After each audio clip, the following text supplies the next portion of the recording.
up is down, what's left is right. Chasing stars and holding you. I can't see the end, but we'll see it through.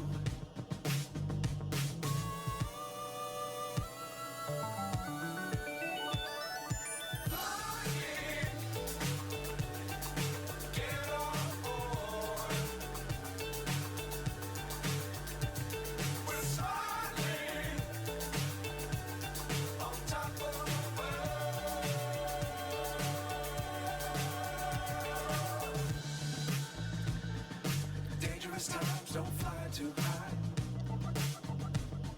Be sure to keep them out in sight. Fly forever if you keep it tight. Love the world and keep the sky on your mind.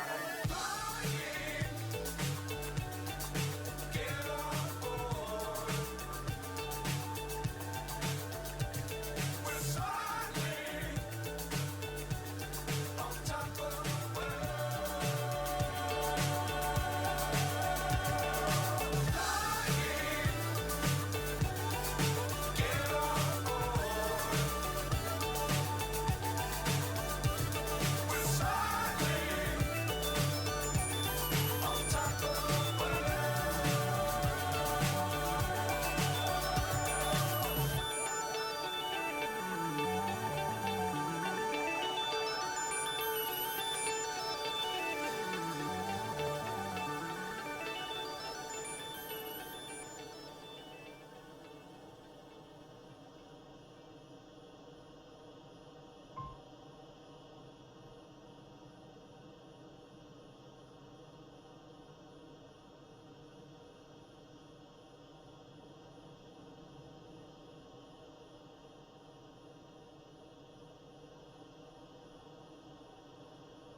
Let me get back up there and let me work this issue out. We've lost.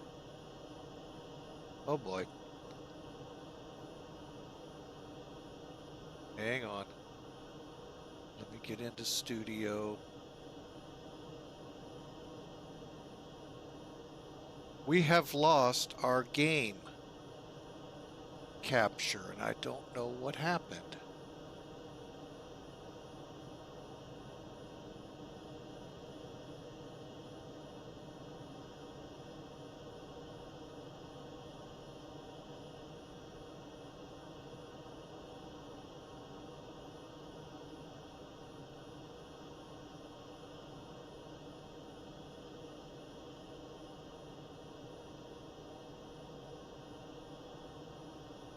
Have I ever mentioned how much I hate Microsoft? Oh, they're trying to force Edge on me and I don't want it. Anyway, let's go back here. Why can't I capture my... Ah, there we go. We found it, folks. Okay, we figured out an issue. Oh, I wish I'd have known that a few days ago. Hang on a second. Click there, click there. And click there we go. I don't know what's going on. For some reason, a couple days ago, I tried doing something for just YouTube, and it wouldn't pull X-Plane 11 up. Well, today it wouldn't pull X-Plane 12 up OBS.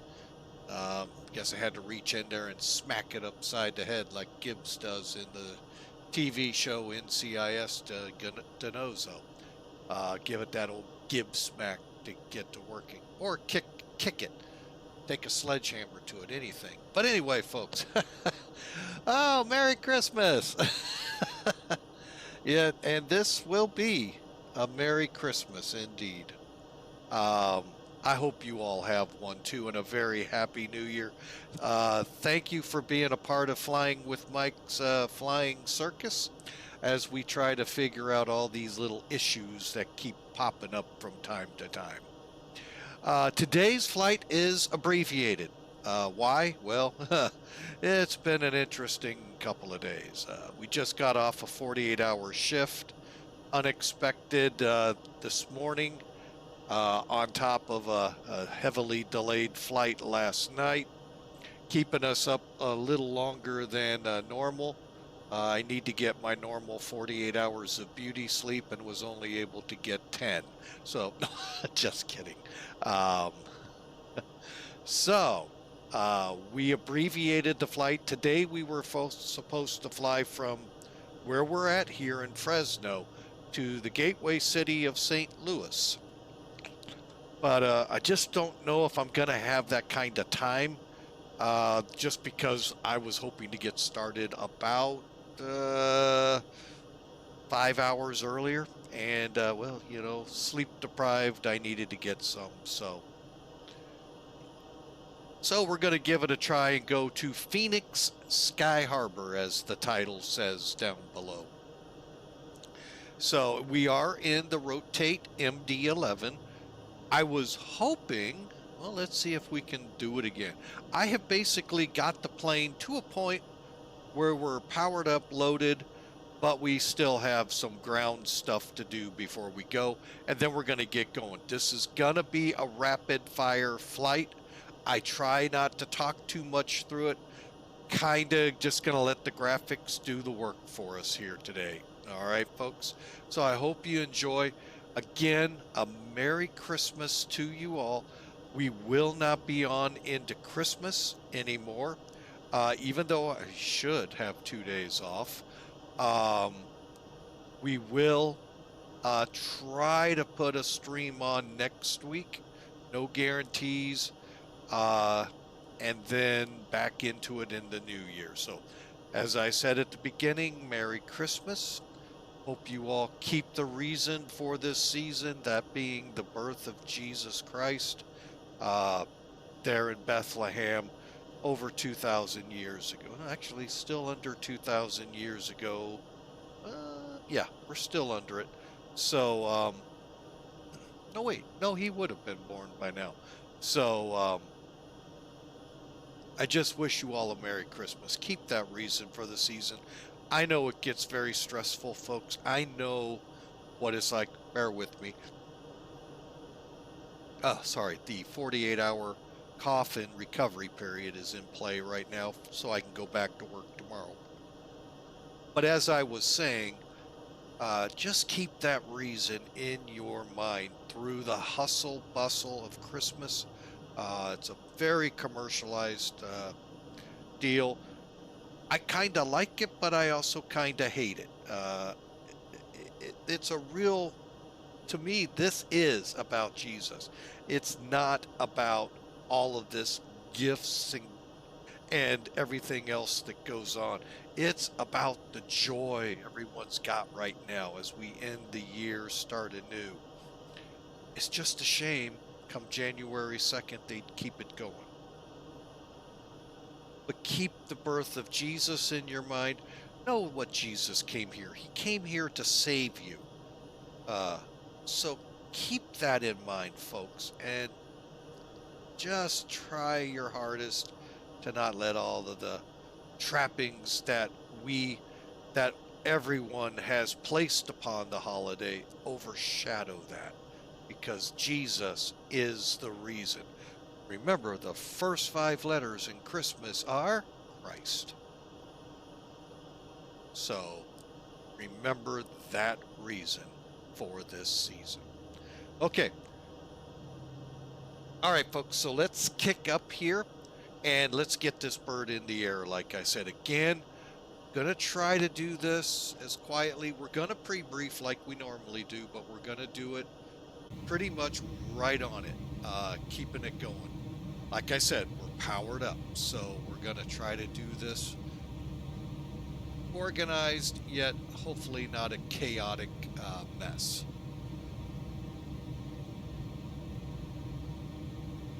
All right, so as you can see, Sim Toolkit is our go-to for pre-flight briefs. Very comprehensive tool that's free for you folks. I do highly recommend it. Look for it. I would grab it. Volanta is a good tool, folks. Don't get me wrong. I'm not digging at it. I just find some things in it that don't gel with me, where I do find it here. I find this a great training tool, a great flight planning tool. Volanta, just a good flight planning, flight following tool. Of course, you can follow your flight here, but more importantly, you learn a lot, especially from, why are my landings so horrible? I got stabilized, and yet well, let's look at the metrics, and that sometimes tells you what you're doing. Anyway, that's when we get to Phoenix. All right, weather here in the Fresno area, and I'll pull it up for you here because it may be, first off, let's do this. There's the route for today.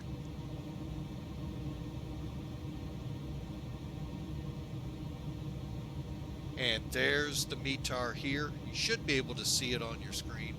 And YouTubers, I'm sorry, the chat doesn't, I think, extend over there. So, as of 1953, the winds are out of the north at 10 miles visibility. We have clouds at 1,000, 1,600, and clouds to deal with, but our ceiling, which is the more important number, is at 12,000. 12,000 and 10 miles, folks, it's VFR here. It's overcast at 20,000. So it's really not a bad day here in the Fresno area. Going down to Sky Harbor in Arizona. Hang on a second so I don't cough in your ears. All right, we got a couple things here I want to pull up. Here's your METAR at the top. Winds again, kind of southeasterly, so you know what that's meaning. Eastern ops. We're coming in from the east or from the west to land going east. 10 miles of visibility and a few clouds at 11,000 feet. No ceiling is reported here, and a little warm, 24 degrees, folks. We're not going to complain. That's 75 degrees. Beautiful day here in Arizona. And down below it is current ATIS. Well, as of 1951Z, which is coming up to be replaced. Again, your METAR, however, they are landing 8s and 7 left. We might, I'm sorry, 7 right, my bad. Departing 7 left.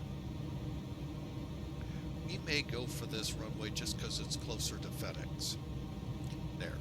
And then it tells you some other things. Now this, I believe, is the real world. So say we were coming into a place like, and I'm just going to guess, Boston. Well, no, Boston would clear up pretty quick. Hartford or Burlington, Vermont, you may actually get readings for your how the surface is. So 555 you may see, PyCon 555, and those are great. Now you're supposed to be able to input them somewhere in the real plane to take into effect the what's the word I'm looking for? The braking action on the runway being degraded. So to whatever point the numbers read, and allow you to set the proper settings in the plane for your auto brakes, for your speeds, all of that. So I haven't found that out yet. Real world pilots, hey, help your friend out here flying with Mike. Captain Mike would love to know where we put that kind of information in. So anyway, there you have our weather. Important loadout today. 18 FedEx employees want to fly down to Arizona. We'll take them. Plus 168,190 pounds. It's actually a little more. We'll show it off here in a minute. But the big number we shot for was the zero fuel weight to be at 433,517. We also put on, where is it? Block fuel 166. All right, there's the route again. Int'l to frame, to EHF, to J65, to BLH, and in on the Hydra. Changed arrivals. I thought we were going a different one. Okay, we'll do it. 200 for the cost index, and at 400-ish miles, we're going to go on up to 35,000 feet. And last but not least, with Los Angeles Center being up, we will not be online. Nor with Albuquerque, they do a great job. Los Angeles is just overloaded and very complicated, difficult to listen to, catch your clearances, catch everything. I choose to just not. Most of the West Coast centers I just choose not to use. So we will be offline, so we won't be doing anything with the, and there's some tricks, and I already see a problem with Xpilot that's going to slow us up. Not much, but it slows us up. All right, so let's pull Sim Toolkit and let's get the rest of this bird going. Now, the checklist I'm running, folks, I don't think I put anything up as to where I found it. I basically just Googled X-Plane 12 rotate MD11 checklist, and I got this QRF, I believe it's what it's called. Yeah, MD11 QRF checklist for the rotate. What it is, it's the checklist that you can use side by side with the tutorial flight inside rotate from El Paso to Memphis. And it goes through the whole flight. The tutorial is great in learning this. But this checklist helps you from then on. Now, it's really still geared for that flight. Put your numbers in that you have. Okay. So, with that, folks, we're going to kick this thing off, get this Airbus going, and get over to Phoenix. Oh, wait. I heard you all yelling at me. Yeah, I said it right. This Airbus. You don't want to believe me, I know.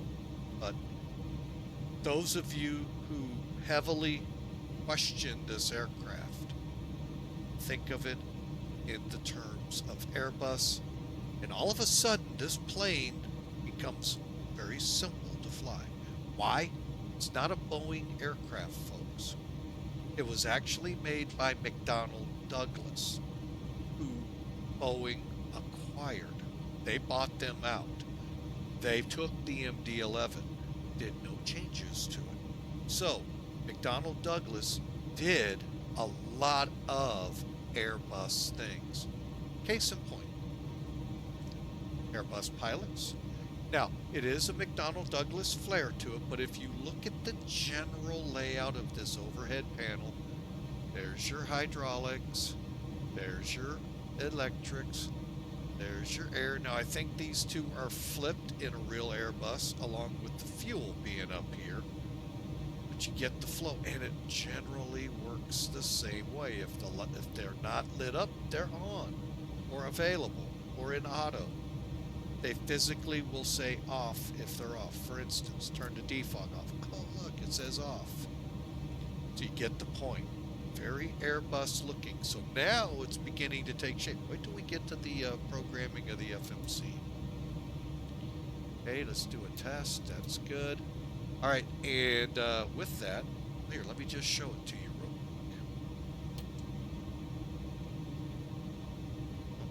quick. Got a lot of Airbus. Look to knit, perf, flight plan. What? Look at this. What's going on here? Yeah, think of it in Airbus terms, understanding it's a McDonnell Douglas product.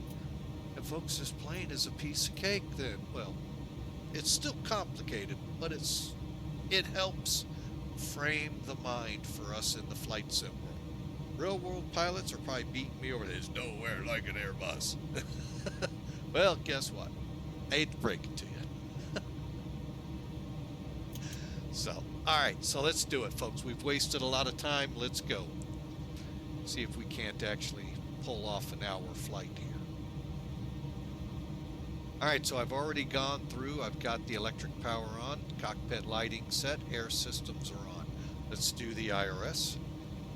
They are going to be calling on you by January 31. Oh, sorry, wrong IRS. I get them screwed up all the time. Not the Internal Revenue System, the Inertial Reference System. Okay. before we do this, what I like to do is drop it down so I can see cargo fire up here. And click.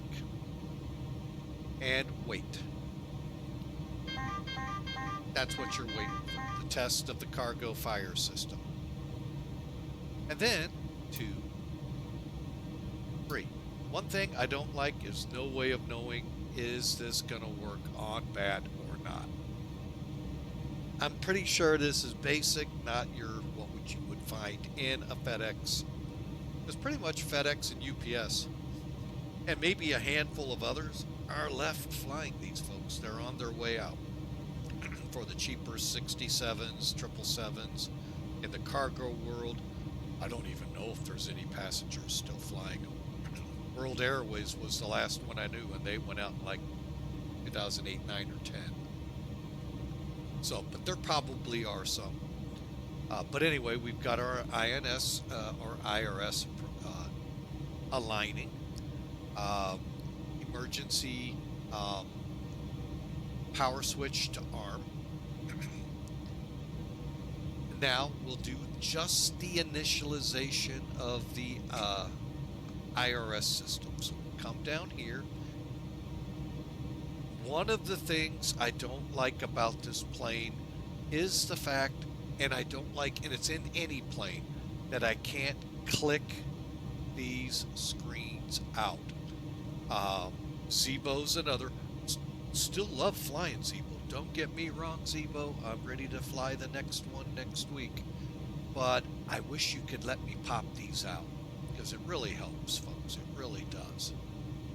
Especially when you want to do your, check your flight plan. All right, so today we are flying a company route. I already have it. I just have to remember it. Oh, I got to put it in there. It'll be KFAT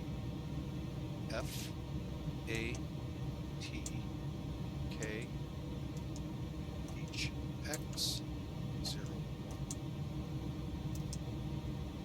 And it's not in there. Okay.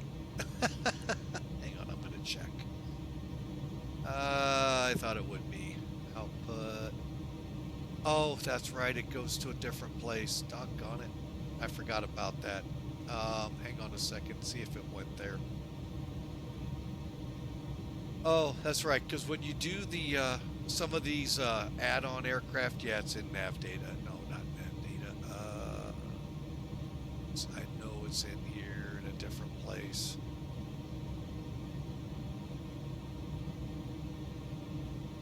Oh, doggone it. Anyway, that's why it's not there. So I will just do it from scratch. It's not hard. KPHX. K. Oh, wait. Let's start from Fresno, FAT, to Phoenix, PHX. Again, gotta put the dash slash in there. KPHX.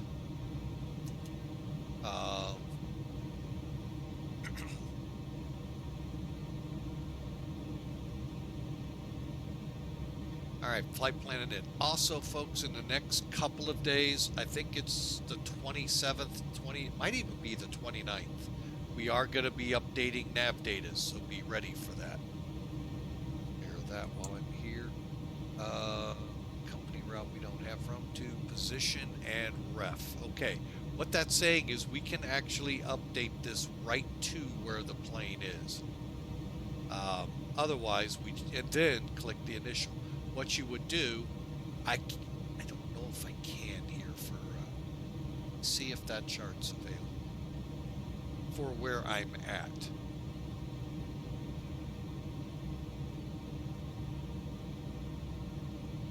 Nope, it's not available. All right, where we're located, folks, is the FedEx lot. Just to give you a bearing. Straight over here is the terminal. We're across the runways. Okay, so that's why we're not getting coordinates very easy. All right. So what I just do is click initialize.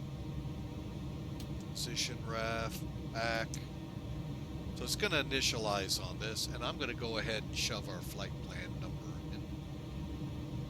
And that is FDX8. Okay. And then I'm done. Continue on. We got a couple of tests, and we got to get our comms set up. So let's head back up here and do the first test, hydraulic pressure test. Then we'll get that set up. And this is one thing that's a little tough in flight simming. In the real world, it's not a problem. Click hydraulics, and you can actually watch it test.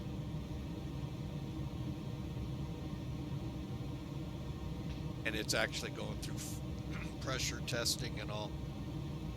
And what you'll see is it'll check each of the AOGs, fire up number 3 first, then work its way down.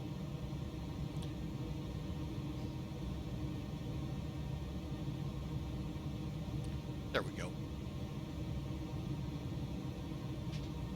And then we'll do our comms, get our glare shield ready, and then start in on the final prep of the FMC. By then, things should be up to date.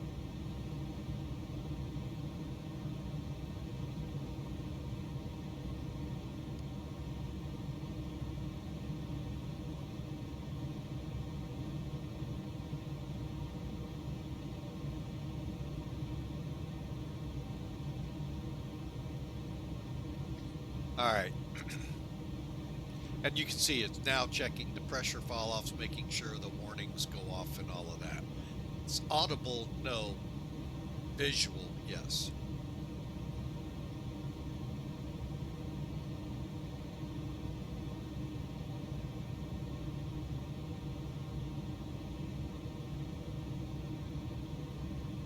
Almost there, folks.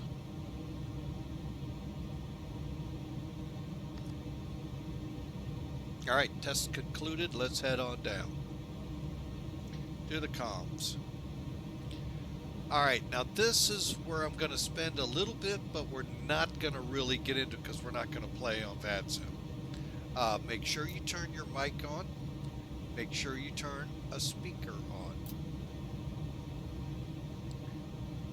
That all set, folks, you're good to go. When you're on your VATSIM client, whichever it is, make sure you have transmit and receive on.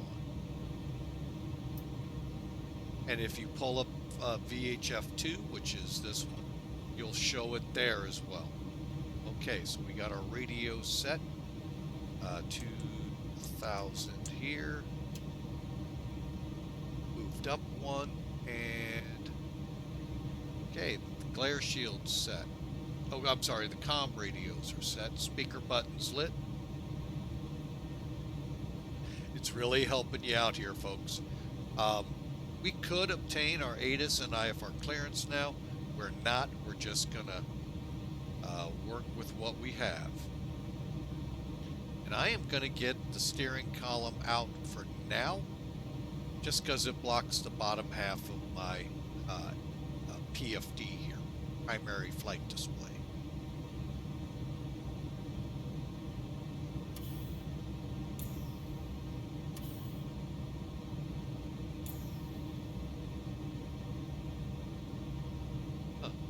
It's not the normal test I hear on it, but okay. On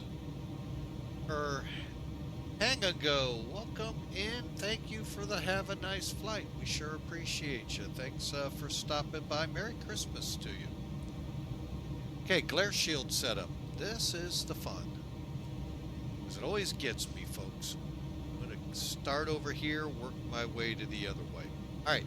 When you look at the checklist, it's going to say right at the item 12, glare shield setup, ND confirm, IN inches of mercury, or HP HEPA selected. You know, it took me so long to figure out how the heck to set that. To help you guys out, it's right here.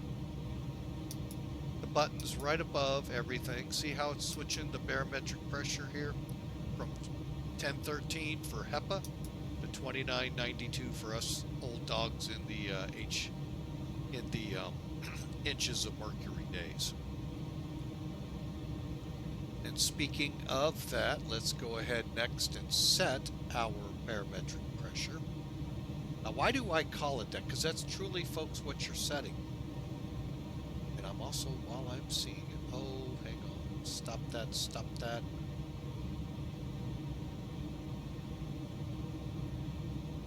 To get my ACARS program, I'm going to run it properly. I just clicked on it and wasn't in administrative mode, which could, I stress could, cause problems. KFAT. Here, let me let you see what I'm doing. Because, you know, we're flying for FedEx today, folks. I really like this bunch. I don't fly, I know, a lot for them. But I really, they're a really good bunch of people. Oh, there it is. I was going to say, why don't I know I have that ACARS program? It's not coming up either. Stand by.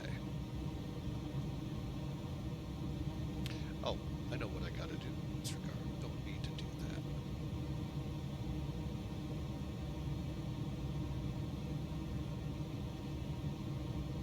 that. Hang on, folks. It just needed to be smacked like the other program. All right, it's got a great little FS ACARS program with it.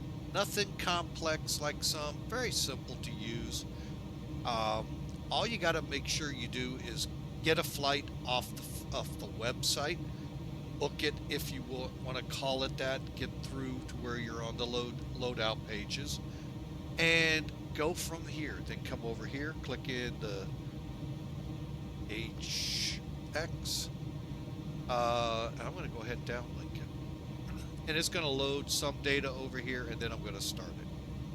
That's what we're doing. Start.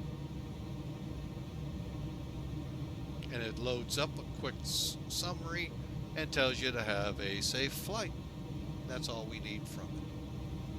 But again, great program. Check them out, folks. It's actually there in the title, the asterisk FedEx, if you ever want to find out. Asterisk FedEx. And check them out. Really, if there is a requirement, and I know the CEO will smack me if I say this wrong. If you know how to fly, you've got a home. They don't like to teach. They can, but as long as you know how to fly the plane and can fly once every 30 days, folks, you got it made there. Any FedEx flight they have, granted scheduled in the beginning, but then as you build time, you can then go into the chartering like we're doing today, and so forth, and fly pretty much where you want, or at least where they go. And I can usually find some place to go to that I haven't been to. So check them out, folks. FedEx.org. All right, so let's get into it. Where were we? We were talking barometric pressure and getting that ACARS going at the same time. What it does is it just helps me out on one screen. So I can just look at the ATAR 3002. And we'll set that here. Let me just make sure, yeah, I'm on the right one. And always double check the other one, folks. Always. Can set it up, but always make sure, especially the way this day's been going. Who knows? Seems like a lot of little gremlins with all of these OBS updates have changed some presets. All right, so we got that done. Next up, minimums. All right, that's this lever down here. Now, takeoff 400 feet, I've been told, is where you're supposed to begin your turns. I know there's a couple airports you do it lower. Don't hold me to that 400-foot thing, folks. But for the generalities, yeah, 400 feet. And you'll find if you scroll your mouse, you get there quicker. Okay. And then finally, make sure your nav display shows mag. And oh, right here. Heading, then the actual heading, and then the mag for what you're on. Okay. Bank angle. Oh, barometric pressure set. Then you want to check your bank angle. That's this inner. Your heading is right here. And by the way, did you notice this looks a lot like Airbus too? Minus a couple things. You will call me out that there's a couple things that aren't. See, the general lay is, yeah. All right, let's show you that though. The bank angle. That's something you don't normally get to set in an Airbus. So you see that little notch? That's going to be what you're doing. So if you got it over here at 5, you're only going to get a bank of 5 degrees. We want it at auto. And there you go, folks. Now we're back down to the FMC. So, and I have to take a quick break here, folks. I have to use the restroom. I'll be right back.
Again, my apologies, folks, for that. Oh, recovery from 48-hour shifts for me is rough sometimes. Anyway, we're to the FMC, and here we go.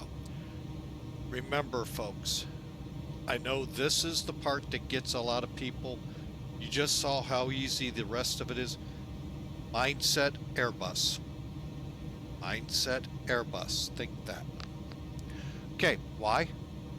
First place we go, folks, is F plan. That sound familiar to anyone? All right, F plan we go. Actually, let's first fill this out. Get this all finished. Okay. We got our route in. We're going to flight level 350. And then I really don't know. This part I don't know yet. I got to break out the manual in the FMC. Figure out, okay, if I put it in here, you know, if we're going, say, 29, 30, 31, 33, 37. I know I skipped 35, but you get my point. And then the temps along the way. I can kind of do that with this, so bear with me.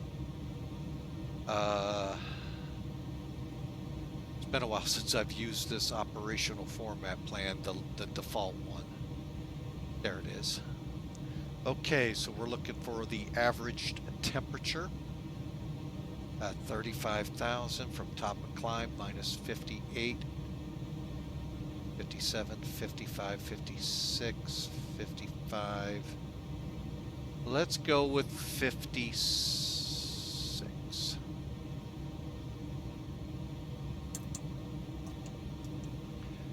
And then our headwind. Actually, I think it's a tail on this one. God.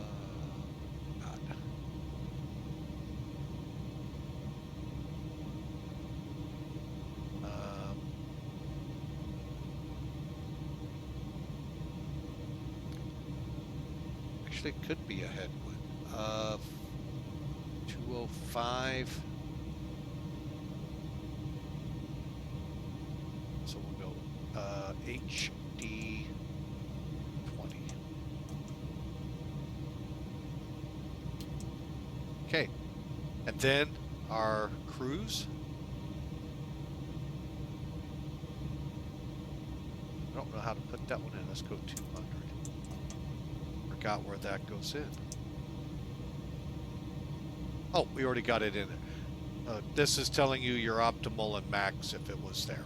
Alternate for today is Las Vegas, KLAS, and 200 for the cost. Now, next page. Where do you think we're headed next, Airbus guys?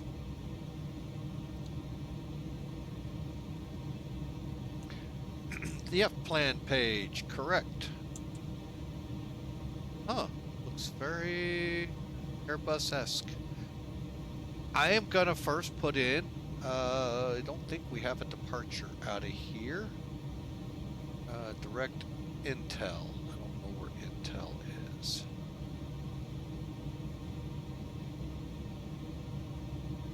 Okay, why?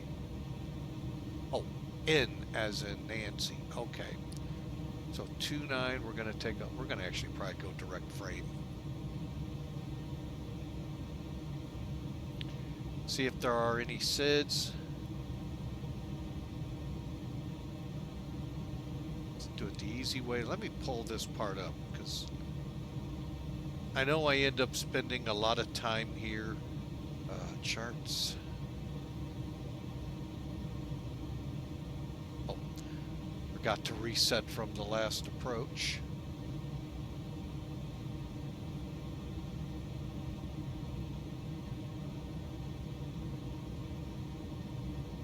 Okay, sorry about that, having to resize it. We'll move this over the other way. All right, so you can now watch what we're doing. Okay, so we're coming off 29. Here, let me show you. So obviously 29, we're going to actually shoot to the north. Duh, it is going to go to Int'l. My bad. Duh.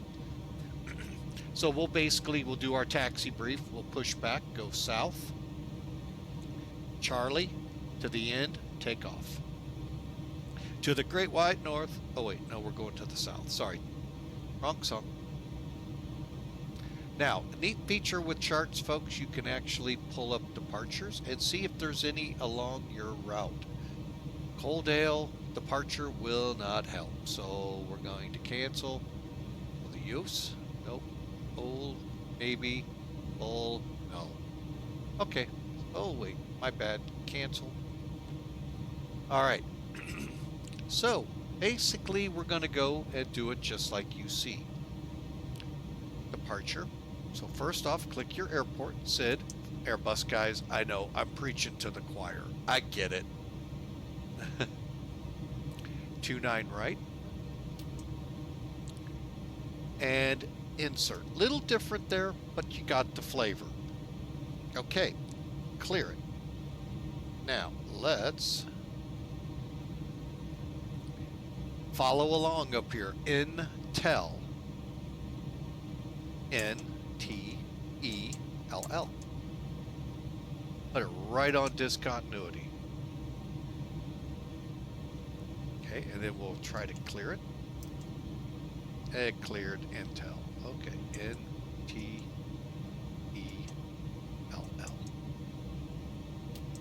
You may have to leave it. We'll see. And then flight plan wise. Direct frame. FRAME.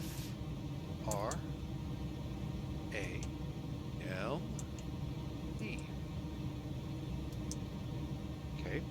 Direct EHF. And we'll catch you guys up that just went to commercial in just a second. All right, now from here, folks, gets a little trickier. I think we click here. Areas. I always get confused which side. Left side's for your airways, right side's for your speeds and altitudes. Okay, so we're going to go, Airbus guys know this, via Joliet 65. Click BLH. Bravo Lima Hotel. Verified. Enter. Now, if we had more, we just keep rocking it right on down, folks. Insert. So, as you can tell, we're set up now all the way to Bly. And this is where it would be neat if I could have this out with it so you could see it along the way. Click Phoenix. Click Star. Okay. We are coming in on the, see now here's where it's different. Let's get on down here to Phoenix. Just so we can watch it. Okay. Now this, oh, this is for the Hydra. Okay.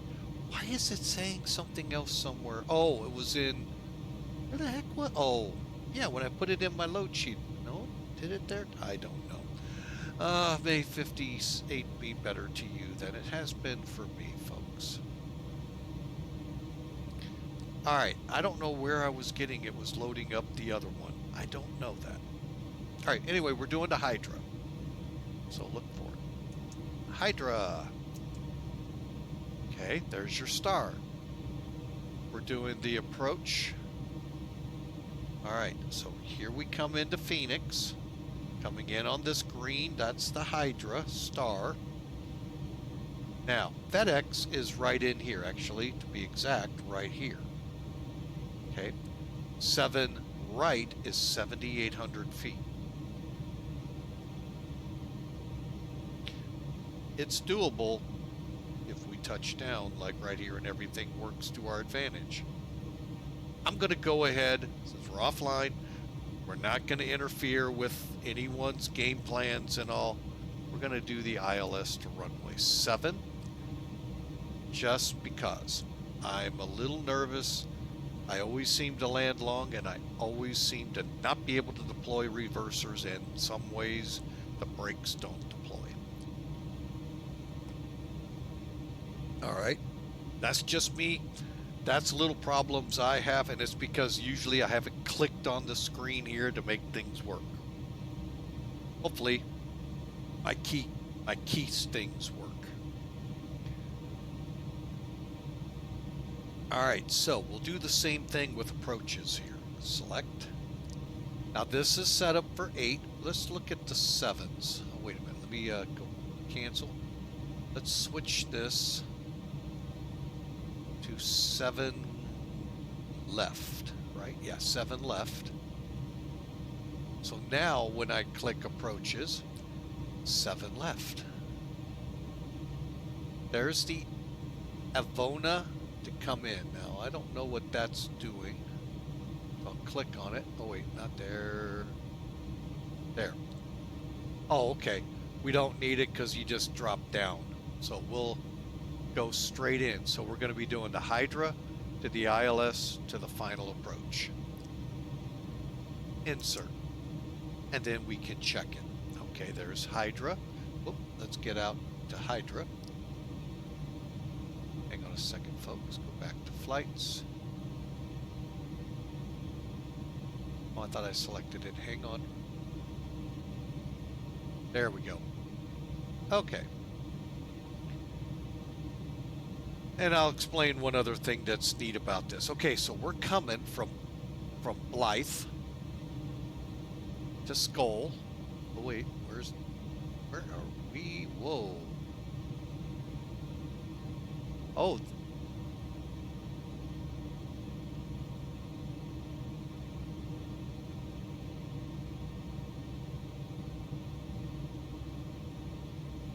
You know what? I think I know what happened here.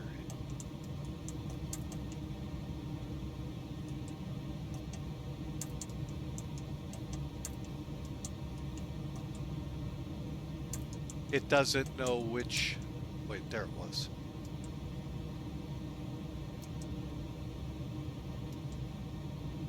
That's what it was. It didn't know which transition.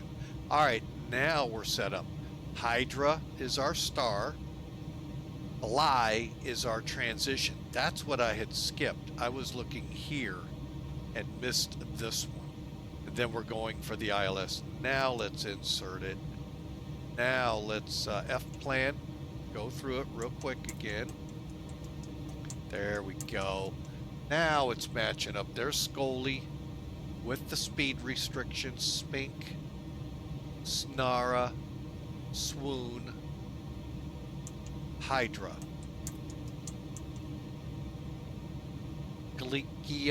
Gila, and then we're heading up. Punt, Tetch, Teasel, Falgo, Kagor, and then we had either to Jamel if we were going to fly in 8, which most of the passenger planes will. Cargo will probably 7 right it on the 7,800 foot runway. A little nervous, that's why I wanted the 10,000. Okay. Foul, and then we'll go to the ILS chart.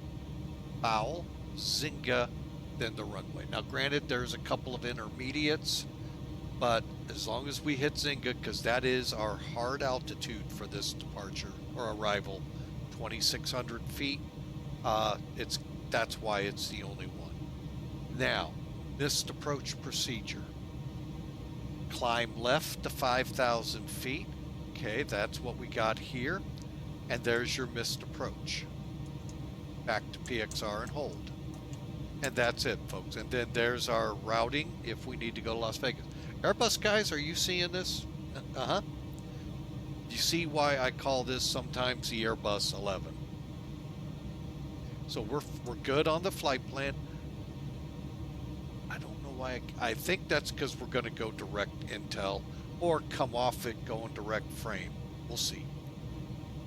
All right, so that takes care of that page. Next up is back to the init, page 2. And basically, we're going to put in our block fuel, take off gross weight, which filled interlock, takeoffs, and CG.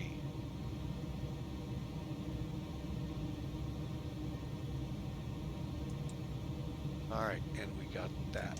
All right, bear with me a second. That always worries me when I see that. One thing, when you load this airplane, I meant to talk about this real quick in the beginning. Load up your payload, load up your block fuel, taxi fuel, and trip fuel, en route fuel. Okay, easy to find if you use SimBrief. Very easy. Okay, once you have all that in, there's one very important thing you got to set, and that's this takeoff CG. That's why I'm back here to check it. Needs to be 30 to 31%. I set it right in the middle, and you should be fine. Close. All right, so there you go.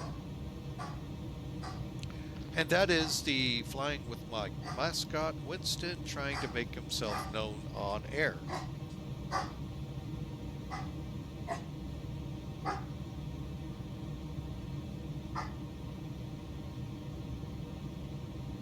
All right, so we got the initialization all done. Let's go to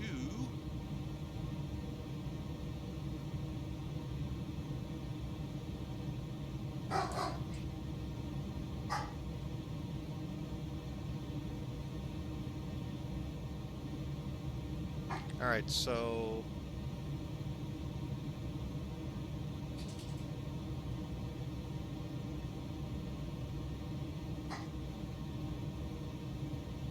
it's changed a little. Oh, there it is. Takeoff approach. Sorry. It's changed a little. All right, so here becomes an interesting challenge because there's really not a lot of great programs out here for it. I use a payware one, which in my haste I also forgot to set up. So give me 1 second.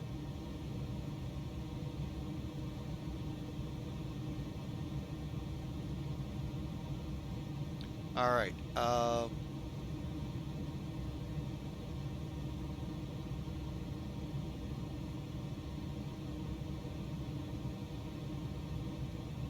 right, got that in there. Let me get this plane loaded up quick.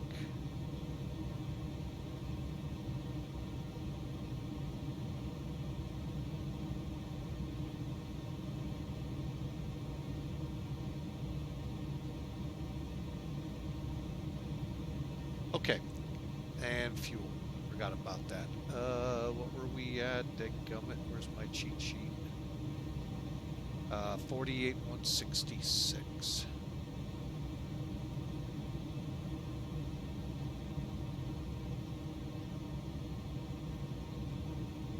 Trip fuel, got it already. Bear with me. 22,351.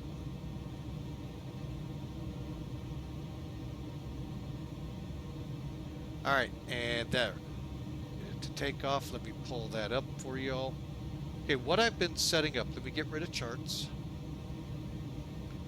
is a little program called TopCat. It is payware, but you can search it as part of the Professional Flight Planner X. You can get them both together for a deal. But anyway, it's a good program for what we're needing here, and that's these numbers. Okay, so as you can see, it's up there. We're planning 29 left. I think, nope, 29 right. My bad. It's a 9,500 foot runway, 150 foot wide. You see the rest of the specs. Click update. Close. And then you'll see your winds, you'll see your temperature, you'll see your barometer. We're going to call it a dry runway, normal packs, packs on, air anti-ice off. Compute. That's all you got to do, folks. And what it's going to do is give you all this data right here so that you'll be able to load in. So hang on just a second, folks.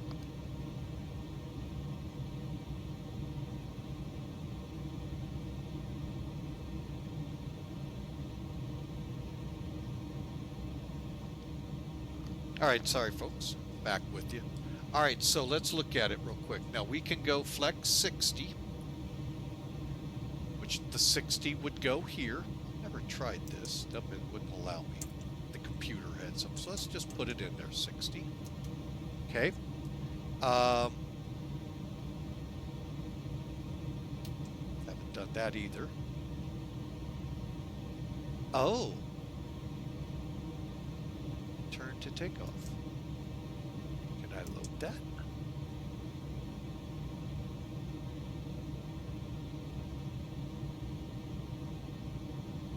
I've actually never gone to this page, folks.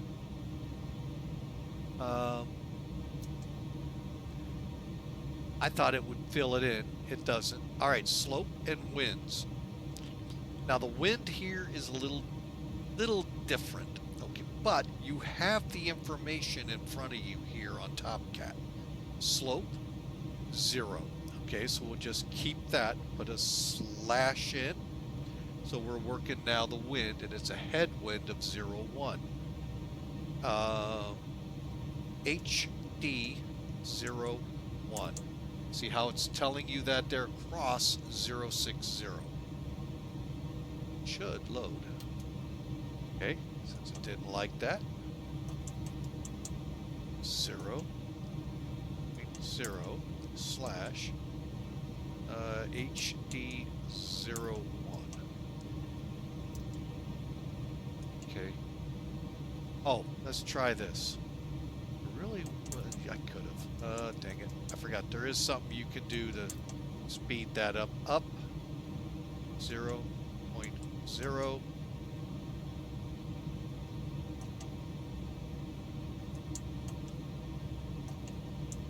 HD 0.1. There we go.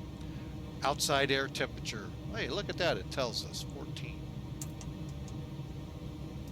All right, so there you have a lot of it. Now, here's where kind of the fun comes in, folks. Now, this isn't bad, flaps 10.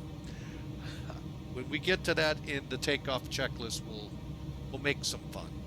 But we're going to flaps 10 it. We could flaps 11, 12, 13, 14, all the way up to 30. Just dial a flap. Like I said, you can already see the fun I'm going to have. 10. All right, confirm the speeds, 146, 165, and 168. Okay, kind of, sort of like them. We're going to keep them. Why? 146, okay, V1 is 150 to 151. Okay, that's fine. 165's off by 1. V2 should be 174. We're getting 168. I'm going to leave it what came up. And there you have it, folks. The FMC is loaded. Again, how many of you all see most of the Airbus characteristics in this plane? As much as it upsets people, I know. It is, granted, a McDonnell Douglas aircraft, but it is it is very Airbus-ish. 3002.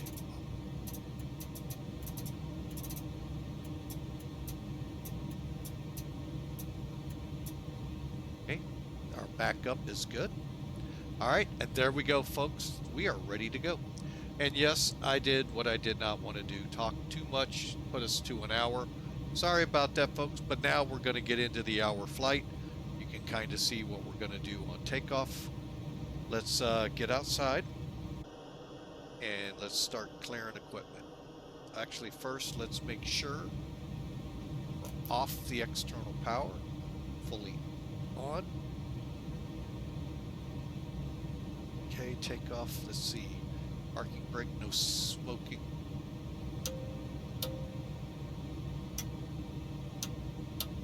Okay. Beacon will come on in a minute. Let's get all that good stuff removed.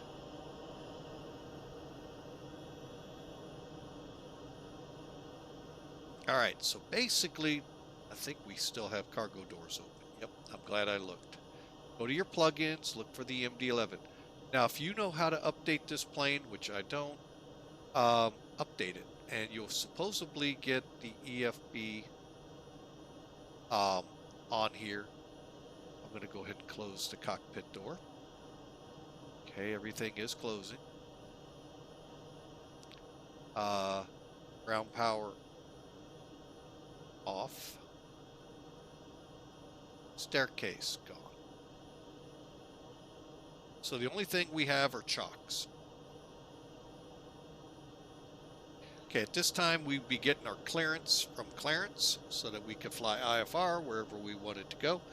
BS 0001 0/+1. What was that for? I'm sorry, I missed that. About 3 minutes ago, missed that.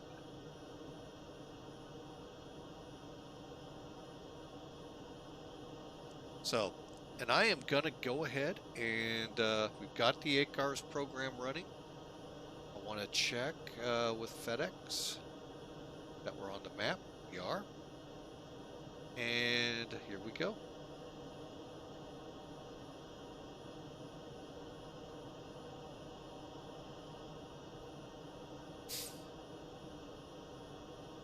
Okay, so back in here.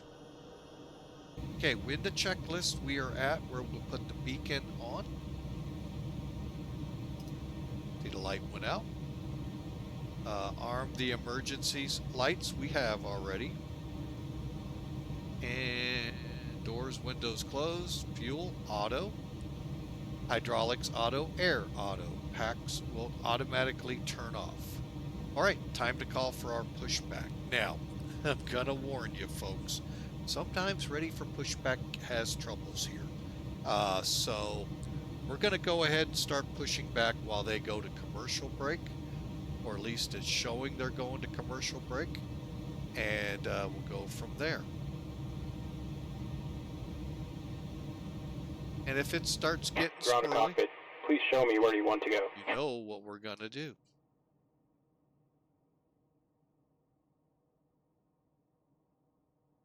Actually, hang on. Let's do that again. I don't like that. Ground to cockpit. Please show me where you want to go.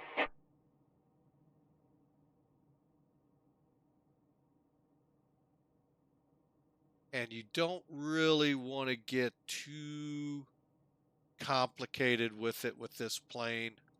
Ground to cockpit. It Tow is really showing up. gotta watch it. And we're gonna go ahead and pop the chocks.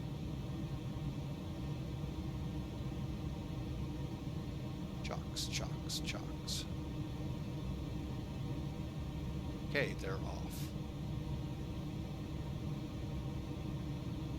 All right, so oh, why did it do that? That's weird. You gotta love it when it does things you're not ready for. So,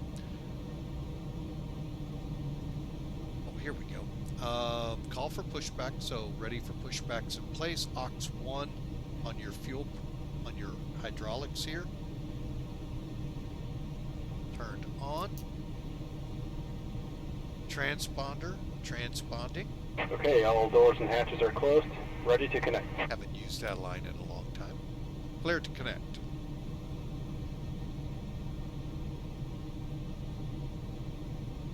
And engine ignition. Let's see which one. Let's go with B today. Okay, we are now fully armed up here. Packs are off. You just heard the air wind down. And then we'll go 3, 1, 2 for start. Basically how that looks. Okay, Airbus guys, again, here's one of the changes. You don't see your little ignition switch mode down here. So all you do is you pull each of these. So connected 3, and bypass pin 1, inserted. 2. Release parking brake. All right, we'll release it here. I haven't found the correct keybind yet to release the parking brake on this plane. Mine doesn't do it. It's off, but you got to move the lever. Starting pushback. And you may start engines. All right. So we're going to go ahead, pull, get the light, and watch our engine spool up. Now, we cross the line here, folks. We can then hit the fuel on it.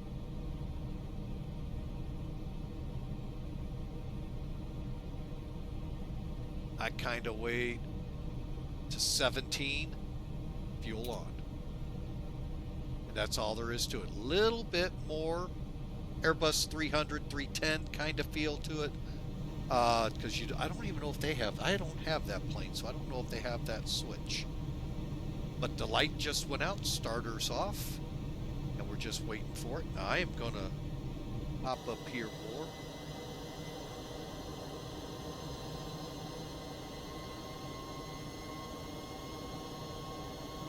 See what I mean? The keybind just doesn't, that I have, just doesn't work.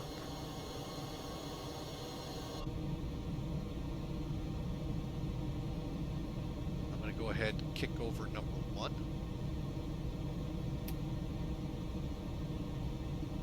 There it goes. Again, we're waiting for the line.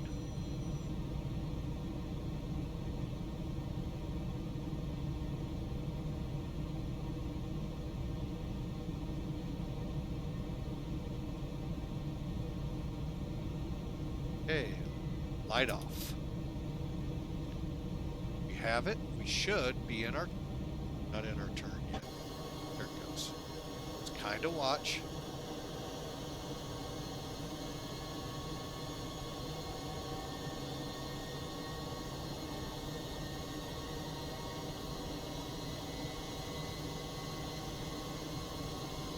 If it starts getting really squirrely, like it's trying to right now.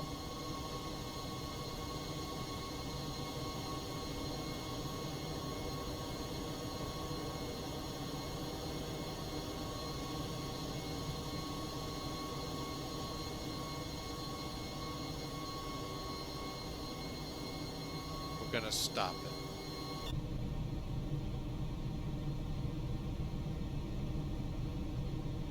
it. Operation complete. Set parking brake.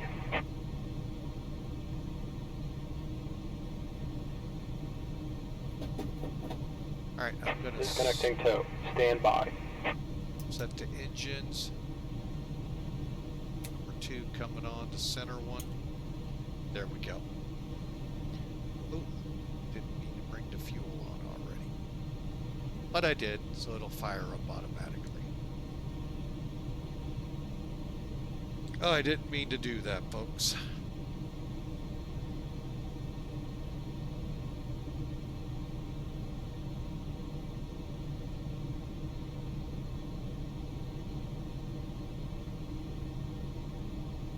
Once we got a full start.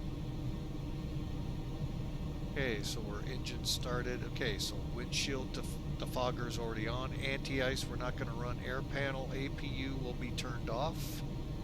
And we'll be ready to Tow is go. disconnected and bypass pin has been removed. Hand signal on the left.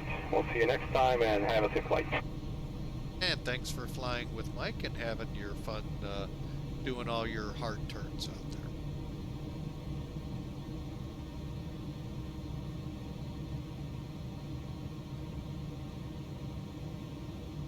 All right.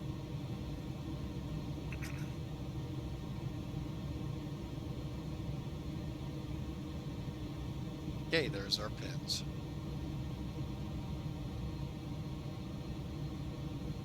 And then I just hit them with the nose light, or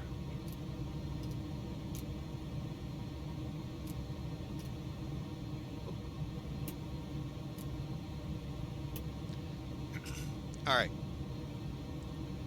So again, defrogger. That's this one's off. Engine and anti-ice we don't need, but you can see then it will show on when we turn it on.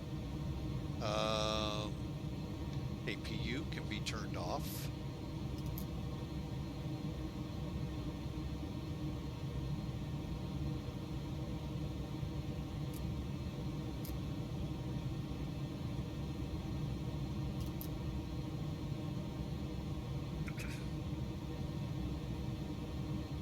And finally, hydraulic pump set.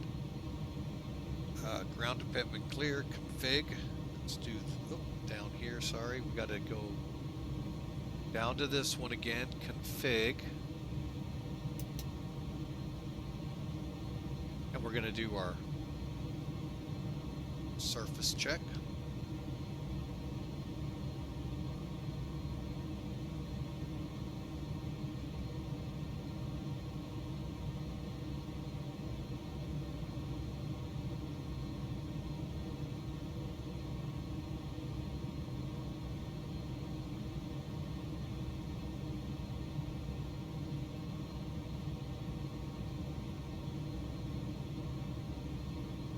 Okay, we're ready to go.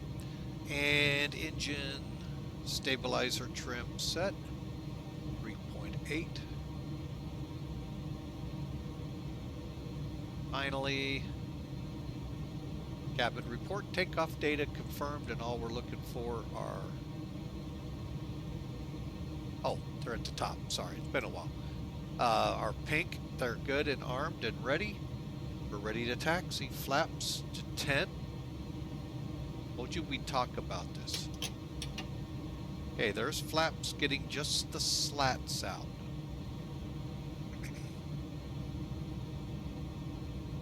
And you can see it on your PFD here. Dial a flap. All right. As you can see, you literally dial a flap. Whatever that flap setting was in takeoff, you set it. Ours was 10, so we come up here to 10. Go to the notch for, just dial a flap. It could be anywhere from 10 degrees, says here to 28, but I think it's actually 30. But anyway, you get the point. So you call 1-800, dial a flap, and you'll be good to go for takeoff. Brakes off, should extinguish, and it did. And we're ready to taxi, folks. Auto brake to take off. Seatbelts and smoking signs are lit. Pilot's lit and ready to go.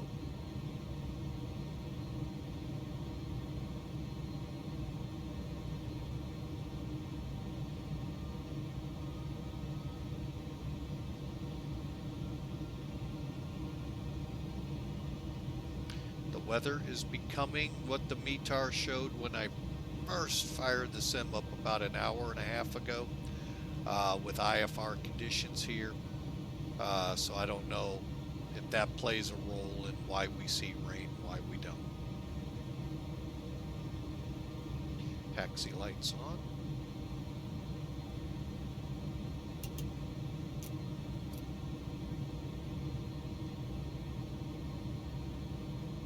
All right, and again, takeoff data. Okay, as we get on taxiway Charlie here.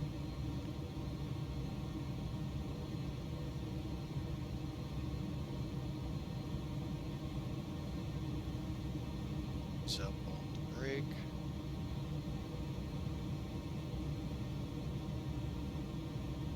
Now we go. Again, thanks for flying with Mike. We're going from Fresno to Phoenix, not to St. Louis as we scheduled this flight for. Just not enough time. We had an unplanned extra shift yesterday to pull 48 hours, so we didn't have time to get recouped and all of that, so we could fly it. So we're going to cut it off in Phoenix.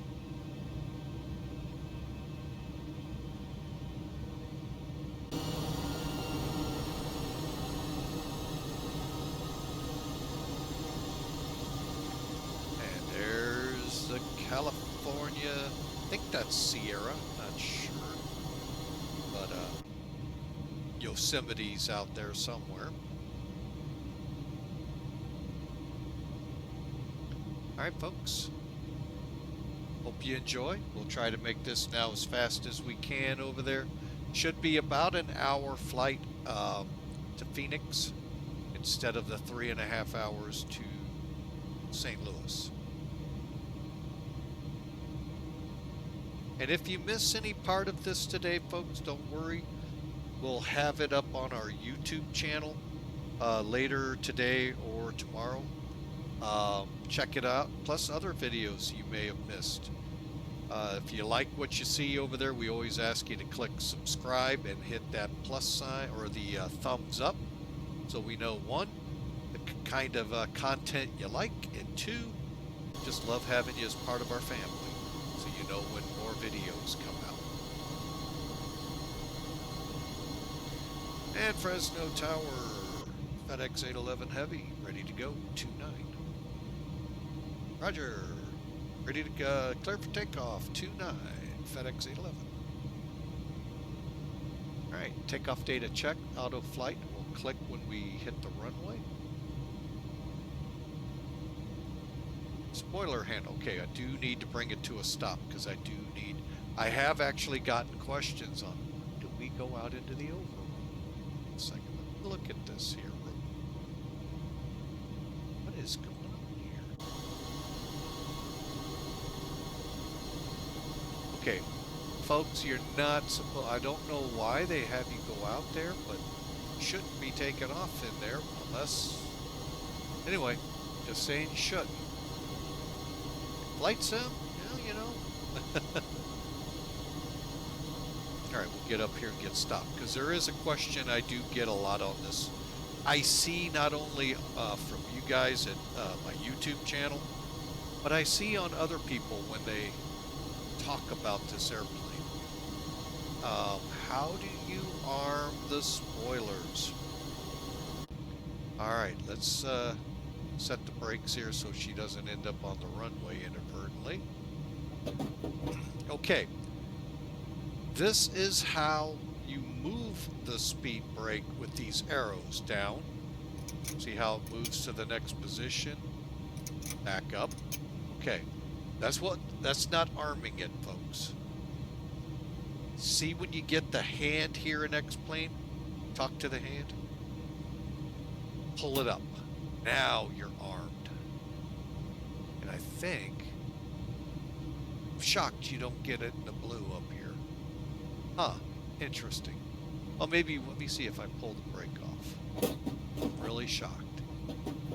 Okay, I was just curious. Maybe with the brake off, it clicked one more level up. But that is armed. You'll see the red. You got to use, again, the hand. Same thing to disarm once airborne. Okay, so talk to the hand. That's how you arm.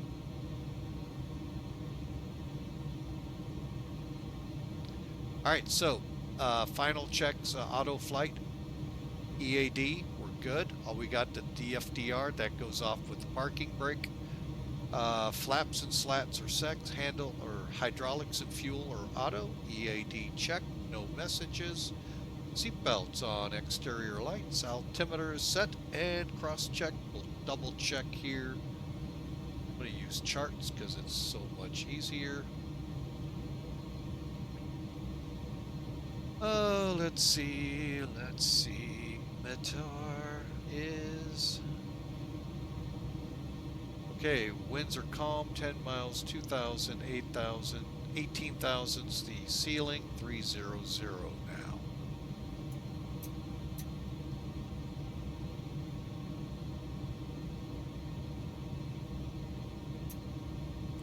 Okay, set, cross-checked.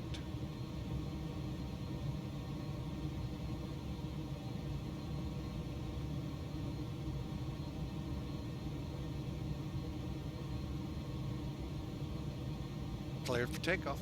Let's do it. Auto flight. Click.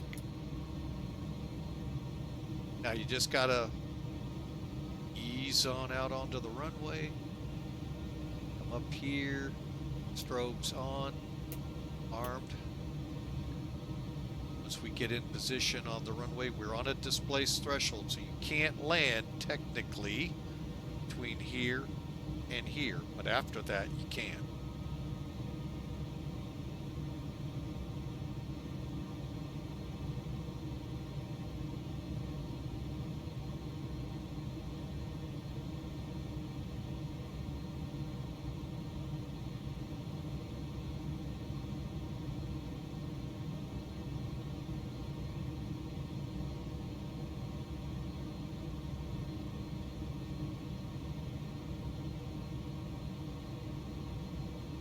Okay, lined up.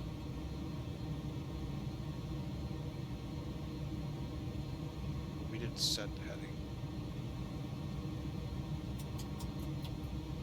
What's our heading? 292.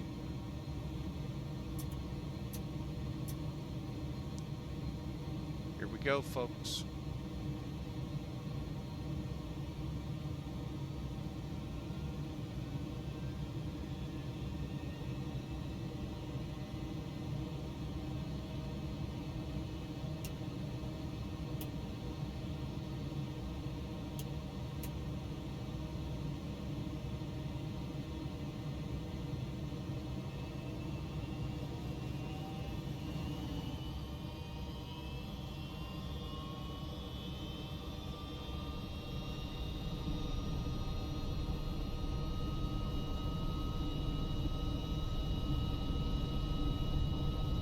3 knots. Speed tape moving. Cross feed. Cross check.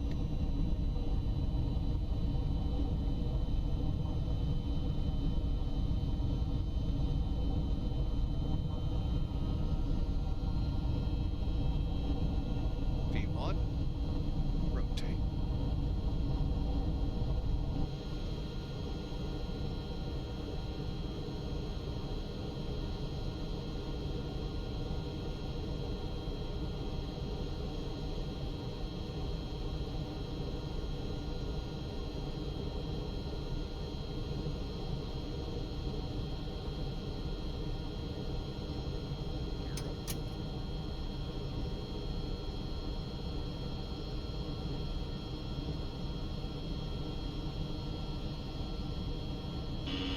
Stabilizer motion.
Stabilizer motion. Stabilizer motion.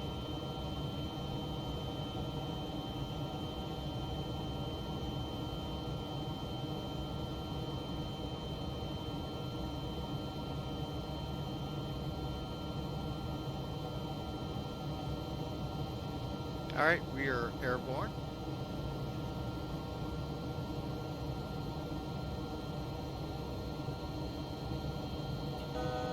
Altitude.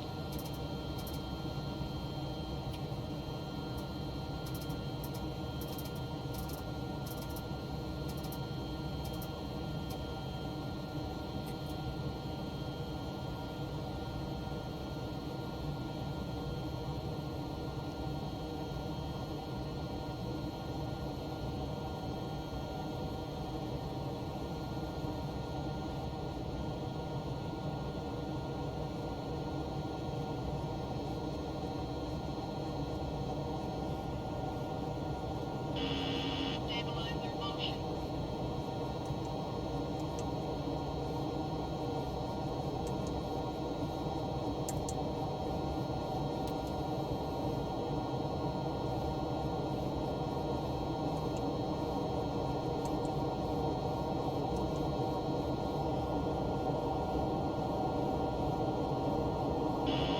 Stabilizer motion.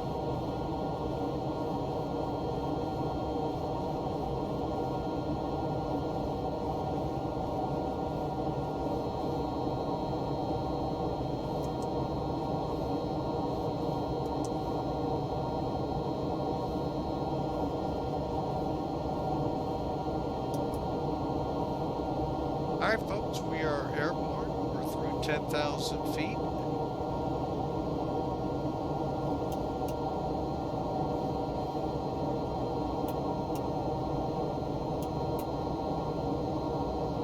And we're direct frame. Flaps are indeed up. You can see that here. And if we had the config page up, you'd still see it. Alright, folks, we're on our way.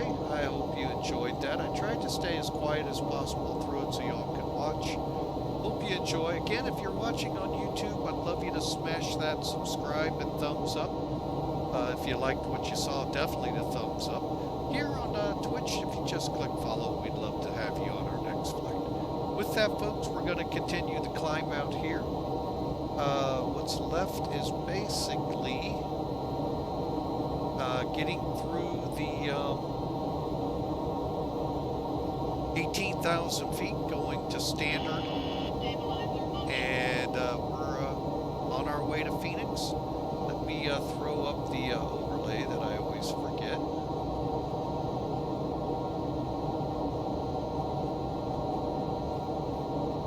Got about an hour to Phoenix.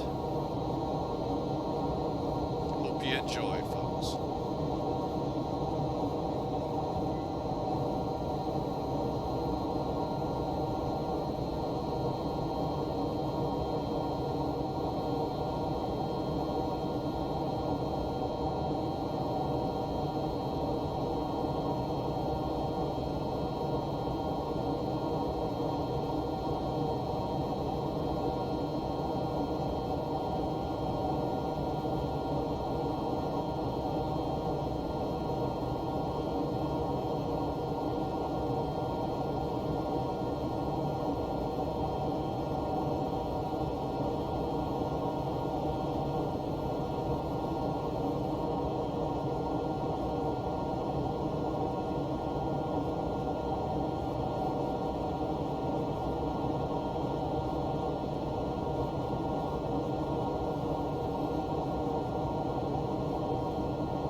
Alright, folks, I apologize for that.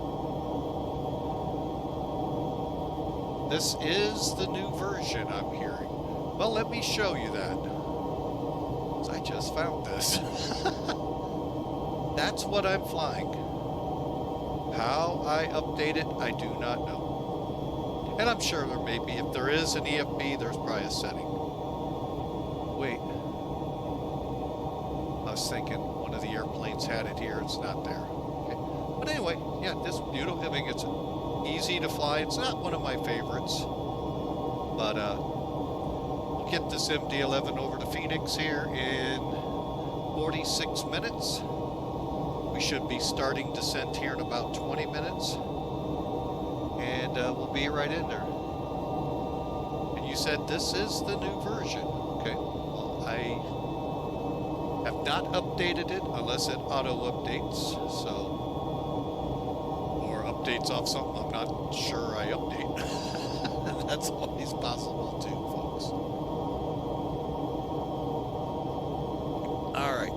So, we will be doing an accelerated ground discussion real quick after the flight. We'll do a recap of the landing, good, bad, the ugly, and then if we're lucky and the flight sim allows us, we'll do a couple reruns of the landing. Sometimes it does, sometimes it doesn't. But this is the new version according to Bravo Sierra 0001.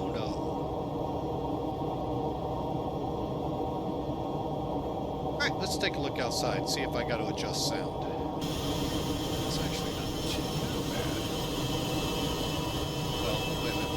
I can adjust in my ears. Hang on. Let's see. Computer sounds. Straight down. It is.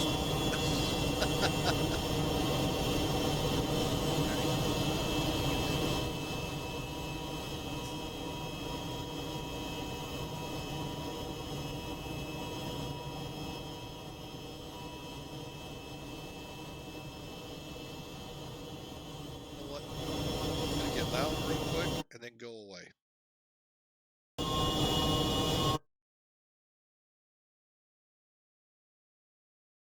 There we go. All right, we'll just run it that way for now. That way it's not too loud.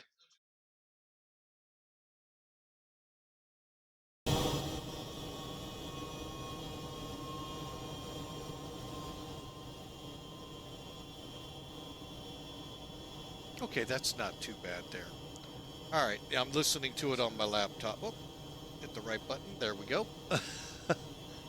All right, there you get a good look at the clouds here of X-Plane 12.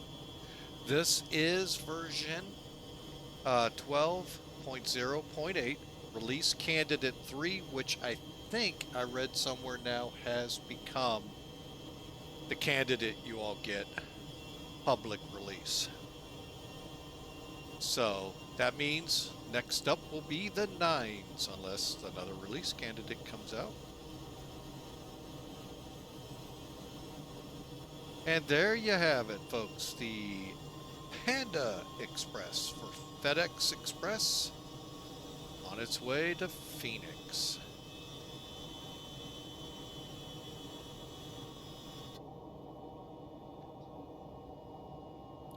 Let's check some things here.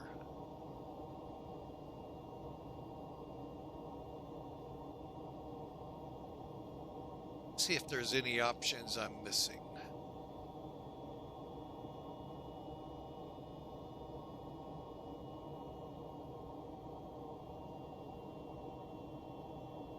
Okay.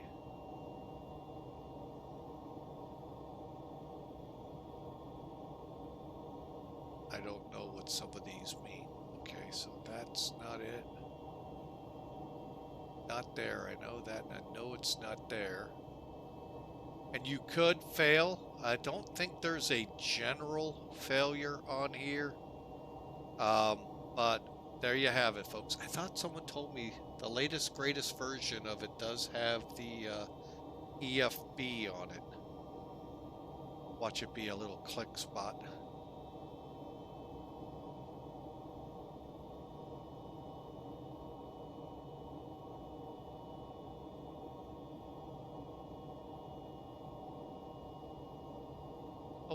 And it could very well be a key on and off. So, but anyway, we're on our way, folks. And an airplane that a lot of people love to fly. Problem is the airlines themselves grabbed hold and didn't hold. Freighters, though, loved it. Fly as much as a 747, but one less engine. So little bit of fuel savings. So, all right, let's talk. You know what? Let's kind of get away from the idle chit chat here and get into the actual arrival part of this flight. All right. Looking at the auto brake chart, well, that's you know what? Before we even go there, let's bring in TopCat again.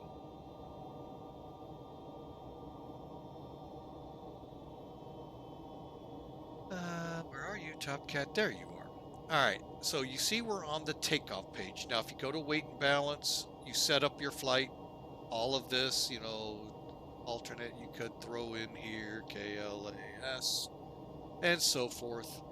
Passengers, now I do have the Delta, I think American, I think who else I've seen with it. Pan Am, actually, the virtual we flew for last time out, which was Monday.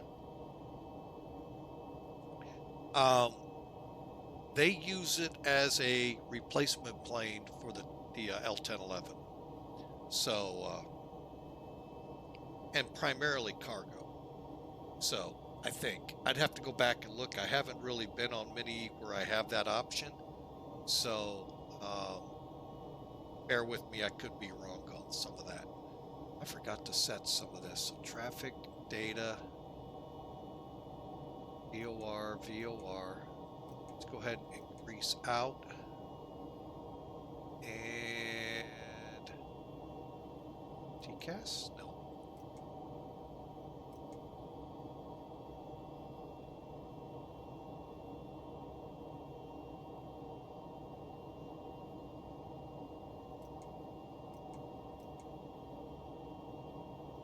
Okay, we're at 40.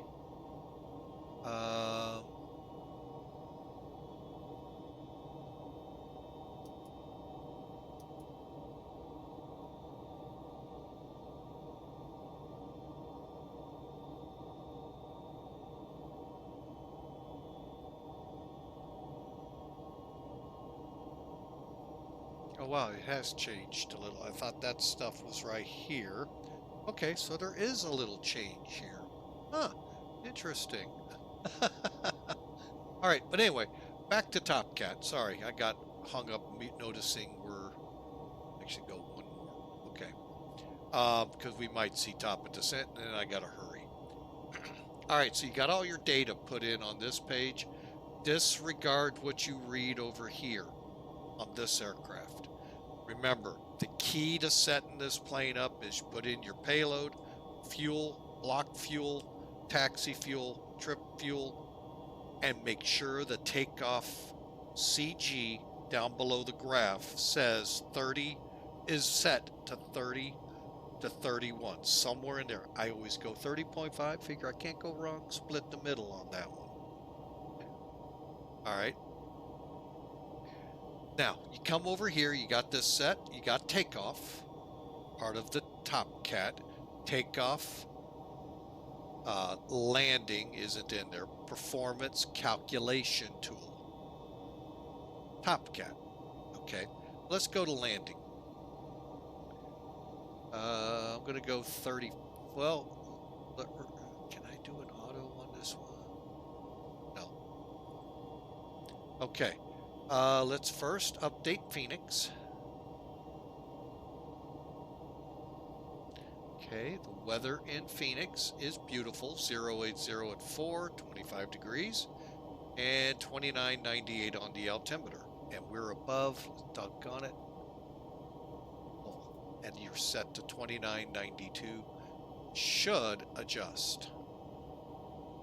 Okay, coming down, we do have a dry runway, and down here in landing, what I'll do is set auto, and then I'll set medium. I like Tolis. When they build aircraft, they show you, I take that back, strike that, they really don't show you the range. Zebo is the one I'm thinking, where they tell you what each one will give you. So I do like that, but medium should work out for us. And we're going to need 8,762 feet. That's what we're required. We got a 10,300 foot. So technically, if we were to attempt 7, oh, that's on 2.6, my bad. We're on 7 left. Recalculate. 80, you know what? Let's just do 7 right for the fun of it. And we are going to run off the end of the runway. Unless we probably go to max. Nope, can't do it. Okay, back to medium. Alright, so we need 8,300 feet of runway. We'll need 6,900 to get stopped. Our VREF is 158 for this flight. We'll approach at 163. Some things to know about this plane. And I gotta make sure I'm saying it right. I'm bringing the stick back in. Autopilot, you can disconnect right here. Got your trims if you need them here. Auto thrust. Oh wait, let's go ahead.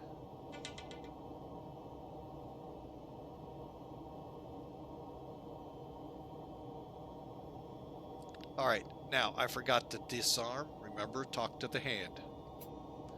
Down it goes. Now, as we get close, you can disarm your auto throttle here, folks. It's a very important switch. I've found, at least. I wish I could find something like that on the 747. Probably a keybind I could probably do to trip it off.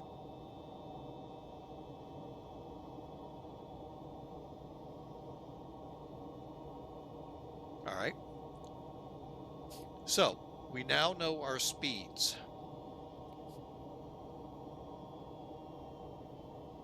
Now, I am going to look at our charting here just to make sure. All right, braking action is going to be good because we have a dry runway. Headwind was 4 knots, so we're in.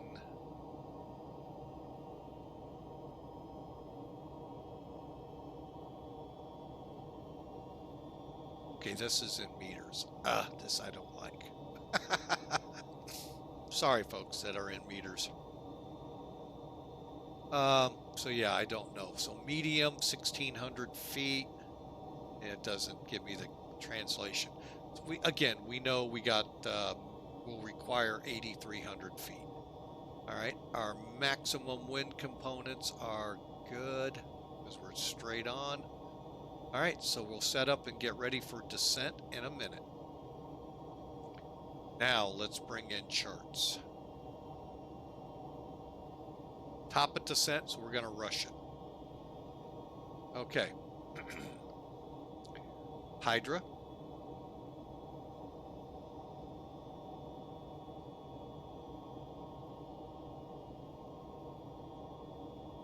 I bring this on here. Okay, good. Hydra. Oh, you know what I want to do is put it on here. Oh no, I need to take it off. Okay. Hydra from Blythe will need to be at 25,000 feet at Scully. Spink above 24, below 22 at Senra. 19 to 15 at Hydra. Gila between 17 and 11. Punt between 12,000 and 10. Now, mind you, we do have airspeeds. Scully at 280. Hydra at 265, Gila at 250, and Punt at 230. Tech, I guess, we'll go with it, 210. 210 between 9,000 and 8. What they're doing is sequencing you speed-wise, folks. These at speeds, folks, don't mean you Burger King it is my way. I'll fly it at whatever speed I doggone feel like it. No. At means at. By the way, if you really want to hear a great discussion on this real world ATC with New York approach and JetBlue, look for it on YouTube. It's kind of good. I might save it as a favorite on mine just so you all can find it a little easier. It's it's fun to listen to. And then 6,000 at Fargo. All right, so pretty easy to depart or arrival. Then we're coming in from Foul, above 4,000 Zynga, above we're at 2,600 feet. My bad. Descending on our glide slope for runway 7 left.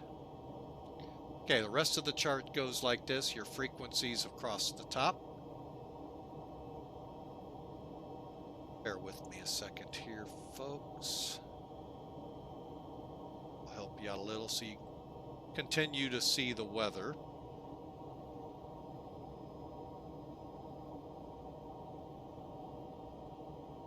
There you go. That way you can see what we're dealing with into good old Phoenix. Okay, so the weather. I'm not going to pull it up on D8s, but I could right here. 7 left is not being used, 7 right is, so you can see the ATIS currently in play. Real world at Phoenix. Foul. Okay, anyway, approach, tower, ground. We're not going to deal with them. We're not on ATC. Automatically, we'll set our localizer to 111.5. We'll check the NavRad page. Final approach is 078. And Zynga, which is 6.4 miles from the localizer, we need to be at 2,600 feet. Decision altitude today, we're going to set to 210. Matter of fact, we'll do it right now so we don't forget. Oh, I'm right.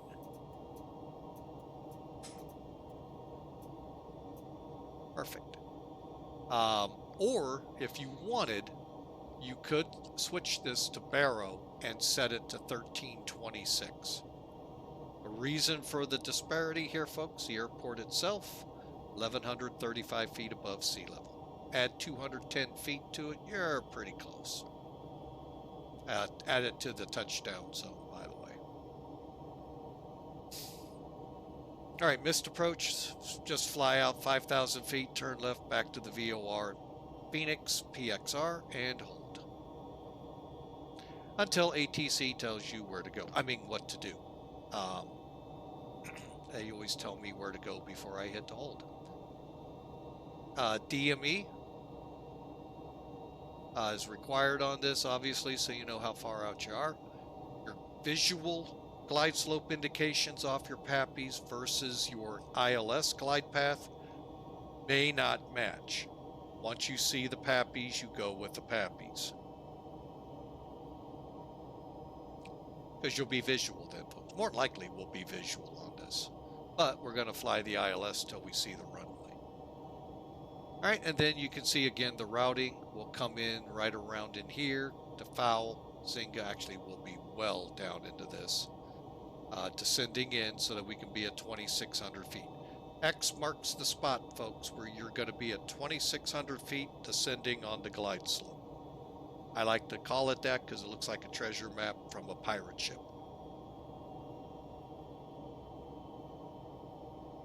And then this, you know, used to be something I really went by, but not anymore after doing Paro a couple times over in Bhutan. It doesn't seem to work out well for me.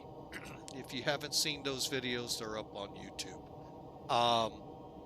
We're coming in, though, we discovered a landing speed of 158, an approach speed of 163.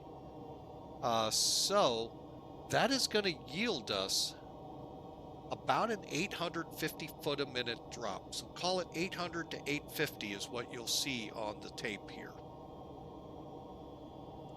And then finally, what makes this a legal approach? The minimums, which are not in play as you can see on the weather. The closest cloud level, which is not even a ceiling, is 10,000 feet. And we're 10 miles, so we're nowhere, anywhere in the realm of instrument flying, other than the fact we're going to fly it till we see the runway visually out there. Just because flight sim's not that great being able to pick up the runway sometimes.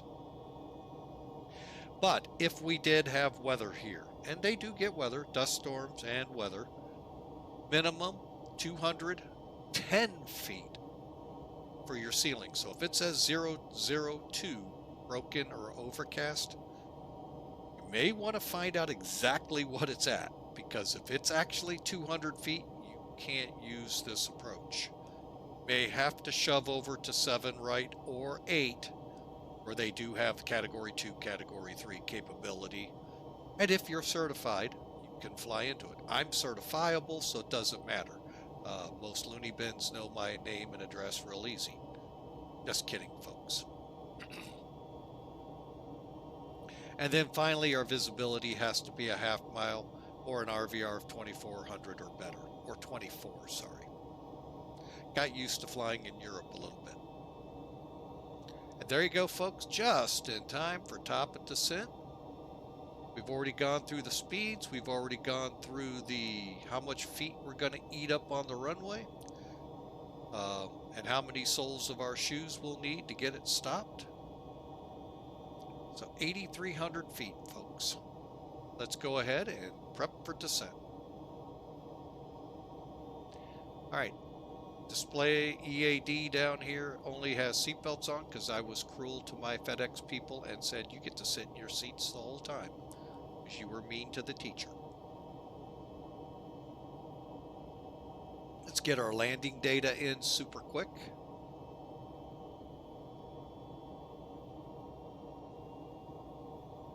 Takeoff approach. Okay, clean. Okay, flaps 161, landing speed approach 163, 158. That's exactly what Top Cat showed us. Length 10,000 foot runway. We're gonna go flaps 35, and everything looks good. Perf. 41 miles, top of descent. Not bad. I got it all done real quick.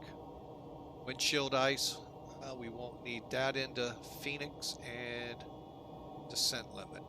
That one, I'm going to have to look at it. I don't know. Wrong one. How you set the oh, it must be right here.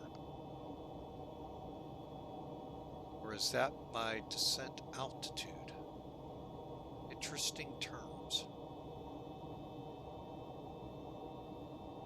All right, folks, 41 miles. We'll start our descent. Actually, I'm going to start it in at about top of distance, TD 20 miles. Should be able to just dial down to 28.5 because that's our first restriction. Oops, chart.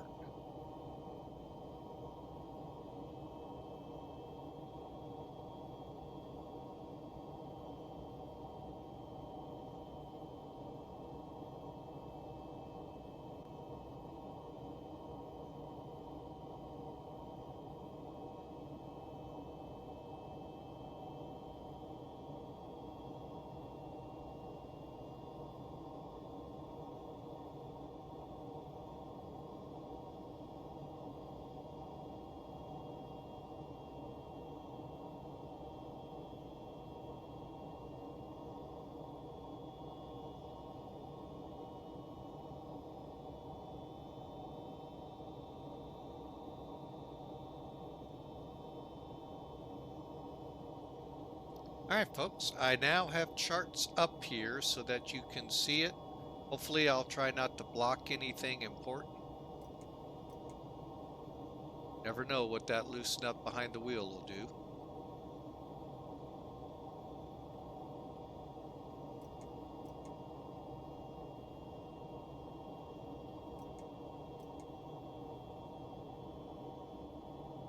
Handle. Think.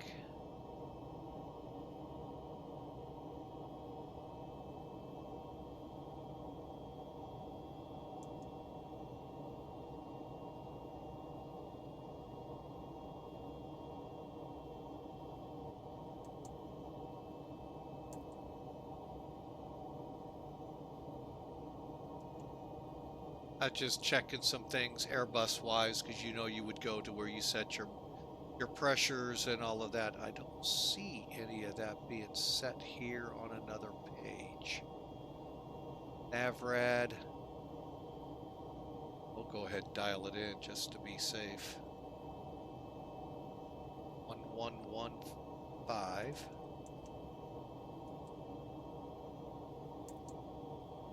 Front course twink 078.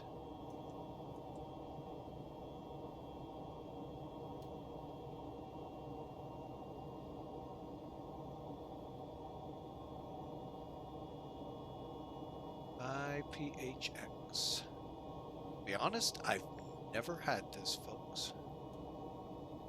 Okay, it is set.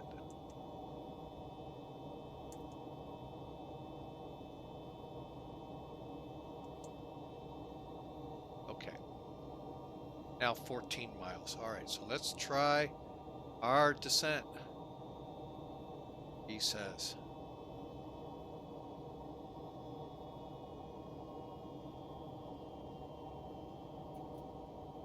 Down we go. There's your descent mark right there, folks. Boeing guys, you know this quite well.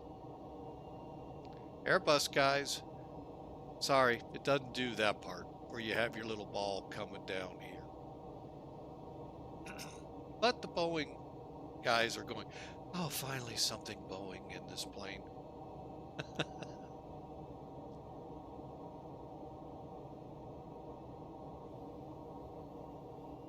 But we're bringing the Airbus 11 into Phoenix.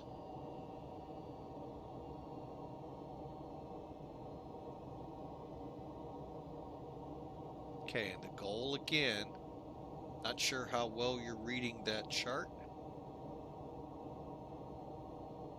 Backed off, sorry, didn't have the right one up for you. It is, let's just bring the chart up because it's not helpful. Scully at 25,000 feet to 80. We'll see that it does that.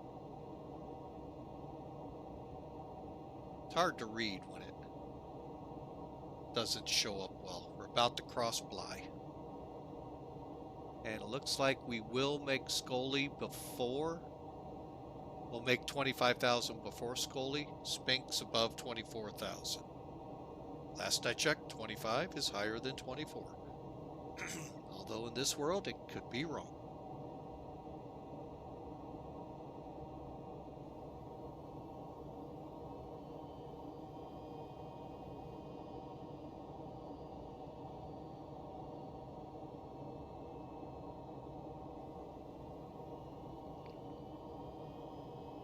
All right, 32,000. So we're coming down at good rate.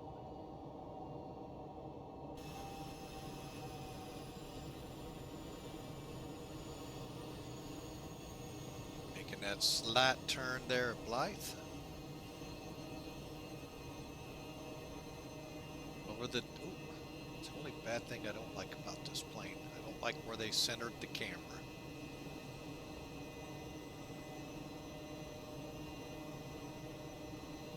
Panda Express is headed into Phoenix.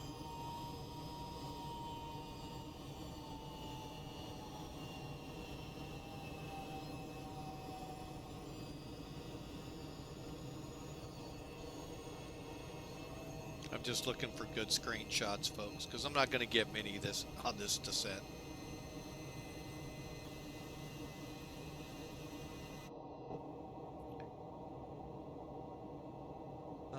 Is it this one? Yeah, that's the one. Hopefully we'll get to replay some of the landings and see what we can learn visually.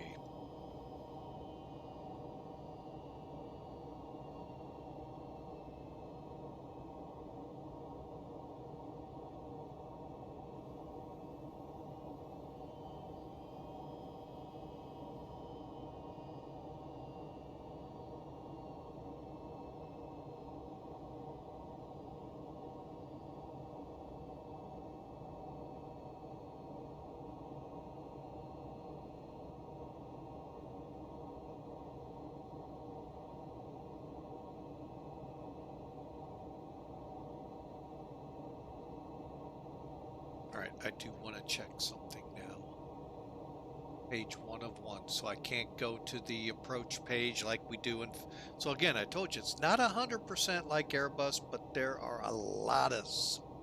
a humongous amount of similarities with this plane to the Airbus. Especially the baby buses. But the 330, if you work with the 330, folks, which isn't one of the babies, you're going to find a lot of similarities with this plane, being they were around the same time in development.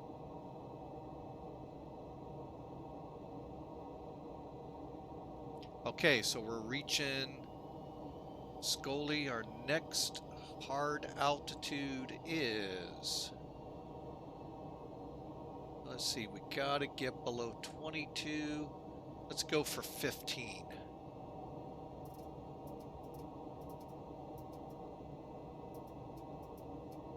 And that'll get us down to Hydra. And we'll need to watch our speeds, because now we are fast.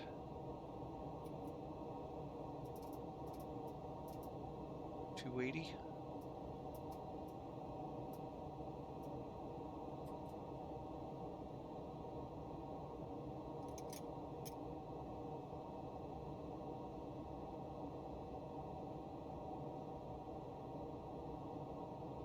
Okay, it looks like we're going to be a little past Hydra before we make, which is good because it's a break. It's 19 to 15,000, so that'll be good. Gila is 11 to 17,000, so that's perfect. That'll put us right in that sweet spot for the continuing of the descent. All right, we need more speed brakes.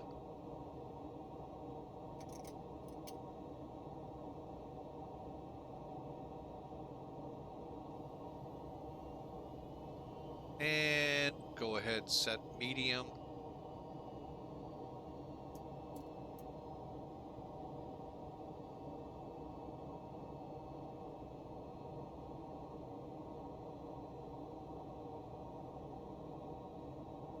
Still not slowed. Okay, we'll go full if it'll let us.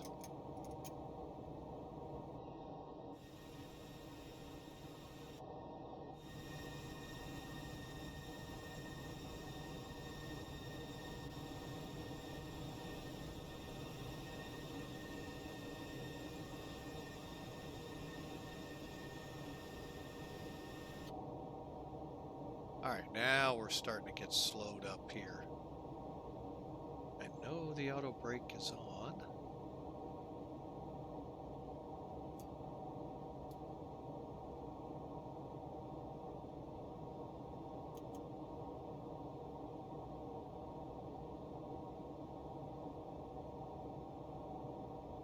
Hydra, we're still looking good, according to the computer.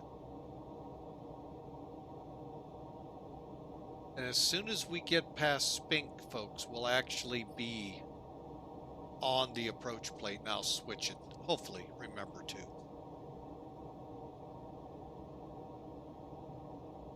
Again, pressures out here.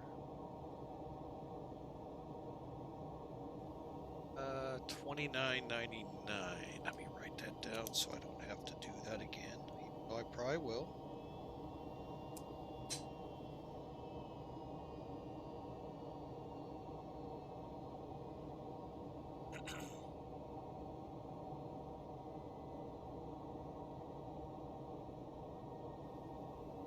Okay, I can back off the speed brakes. And those of you fluent with this plane, if you know how to get rid of this orange where my throttles were, I'd really appreciate. Oh, it's where my throttles are set on my... I can get rid of that. That is annoying sometimes. Okay. Next speed restriction. Hydra 265.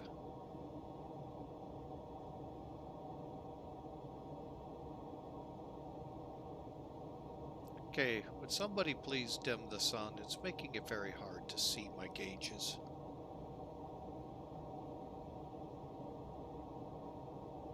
280. 15.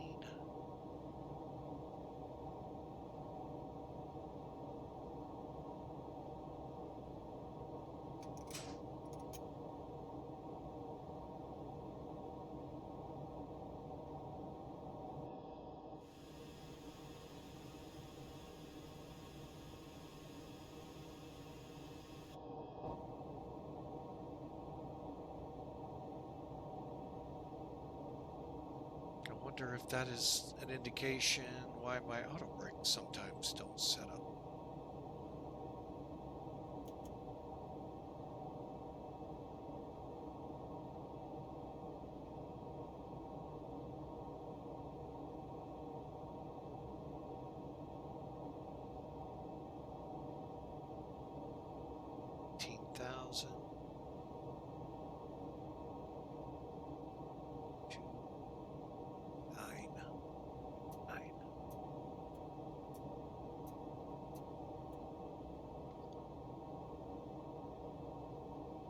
All right, so we're past transition, so we set to the altitude. Let's get this one set to, even though I forgot to set it, I thought I did to standard. Oh well. And I'm gonna dial down our range.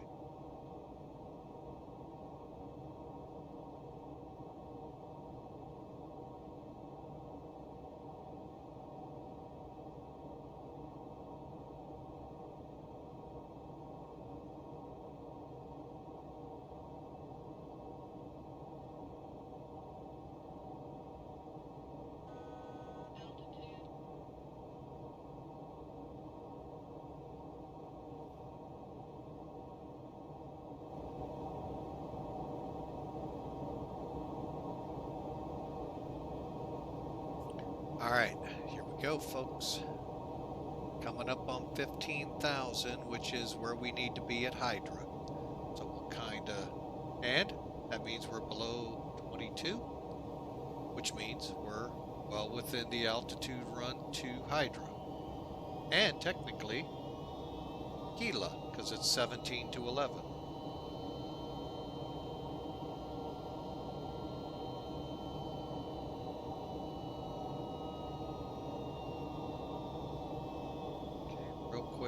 Weather check.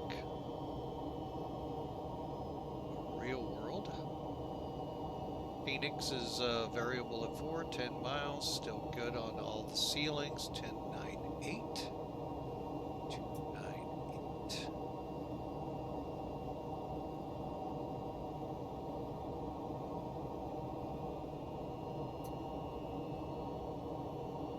Okay. Visuals still 7 or 8 and 7 right. I know they're departing 7 left, real world. Okay. We're gonna be the rebels to them.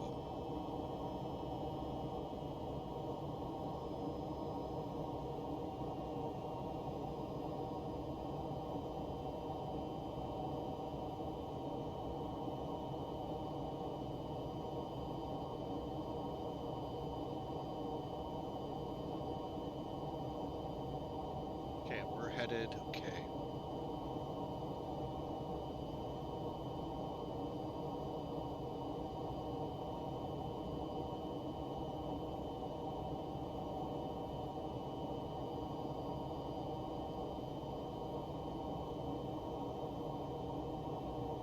Next altitude descent will be to 11,000.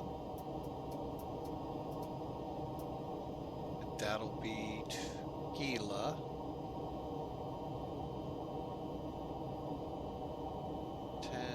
7,000 eventually in Teasley, something like that.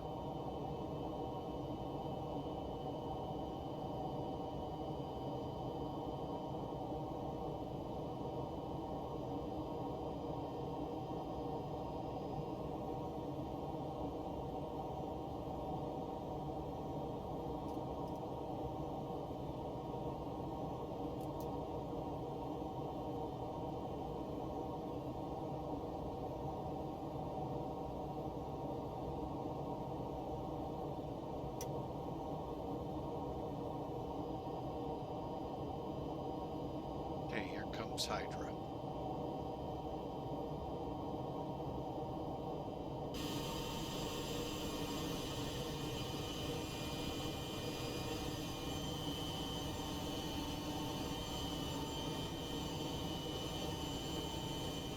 We'll know we crossed Hydra when she starts turning. Oh yeah, she'll level.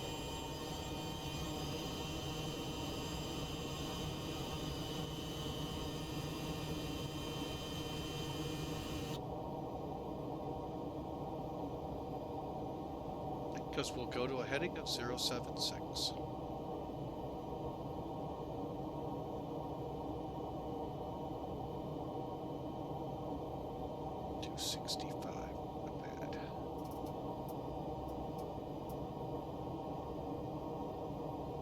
Okay, approach again is with flaps 35, okay.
Set 10,000. Should make Gila at 11 and above, and 10,000 just past Punt. Good.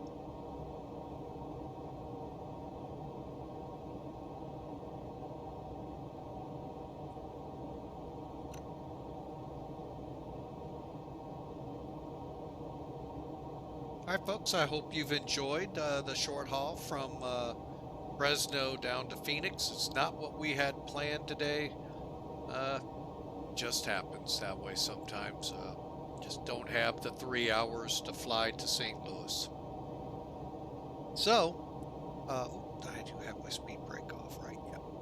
So we're going to improvise and come down to Phoenix. I did want to get this stream in because it will be the very last scheduled flight of the or scheduled stream for the year. We may pop up here and there with a stray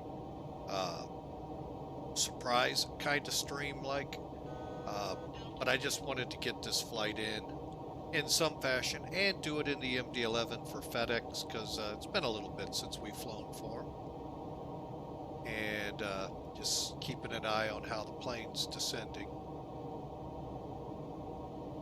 And if you do like what you're seeing, smash that follow button, folks. That purple follow button. We'd love to have you aboard on our next flight. Be it a surprise flight, be it something we set up. Definitely coming the new year, there will be some new flights or new destinations to head to.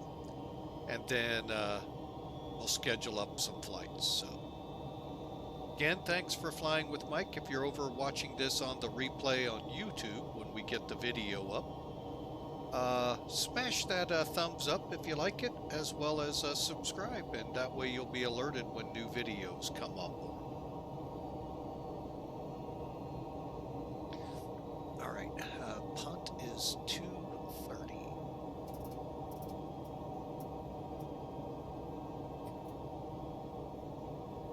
All right, we're setting up for the approach. Be under? Be level. We're level. Okay. Go ahead, turn the lights on.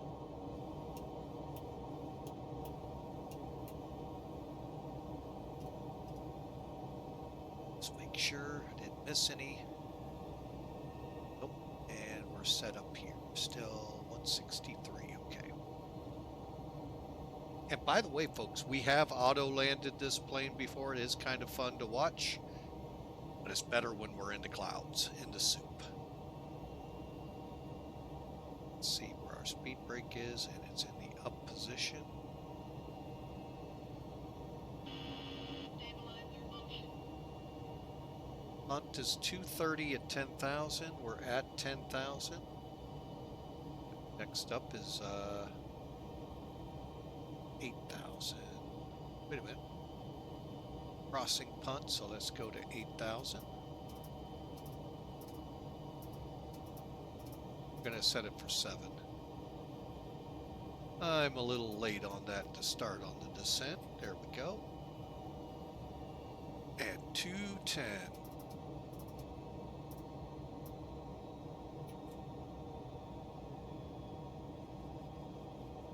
Flaps.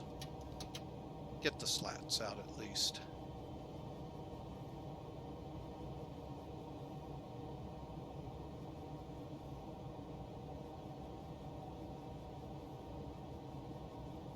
All right, that'll put us right at 7,000 at Tesla. Falgo will be 6,000.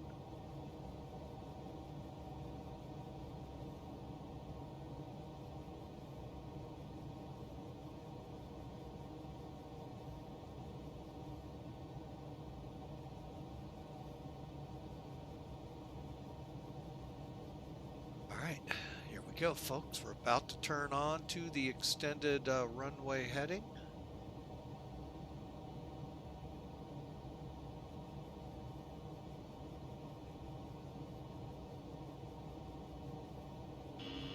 Stabilizer function. Gonna pop back to the other chart real quick.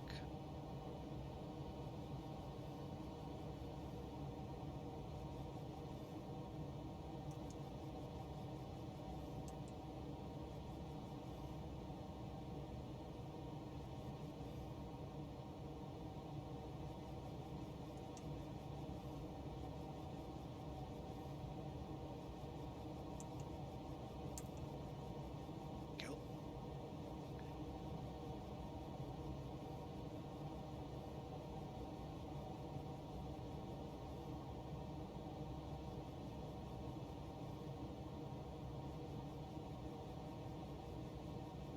We may not get a. We'll see if we pick up this stuff, folks. It's set correctly. Altitude. 210. 210 to Falco, and then we'll slow up to 180. And set up for the approach with flaps.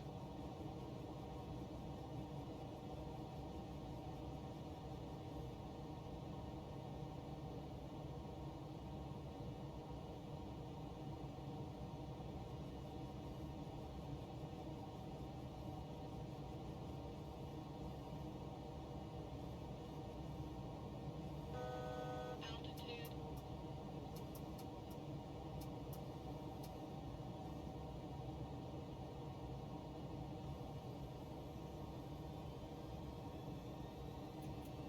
Down we go again.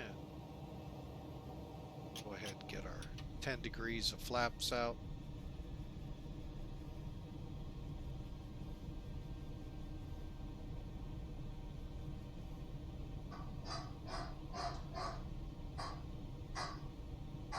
Be right back, folks.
All right, folks, we're lining up.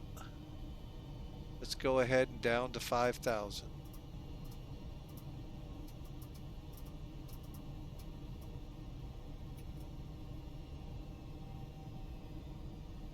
I got the runway inside, folks. Don't have a glide slope, though. That's interesting. Must not on this one.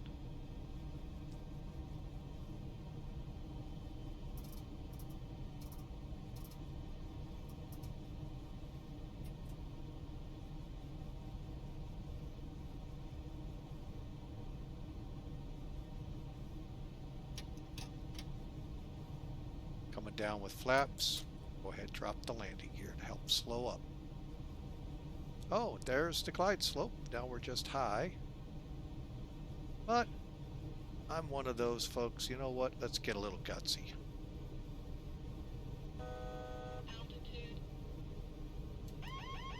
Autopilot. Autopilot. Autopilot. Hush up, Betty.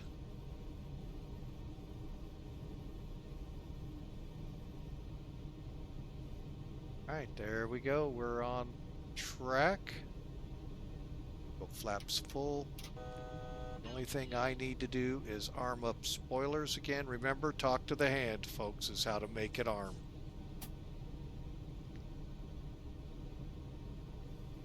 How we doing? Oh, we're descending a little more rapid than I want.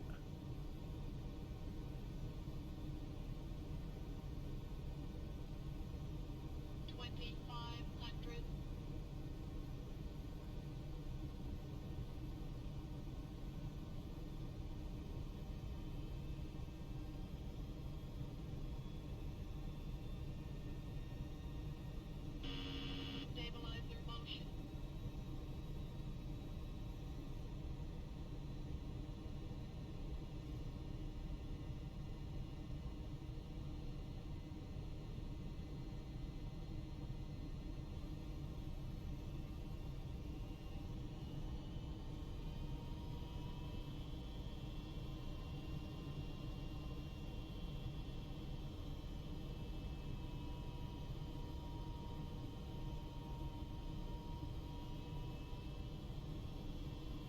Alright, I'm taking over the throttles.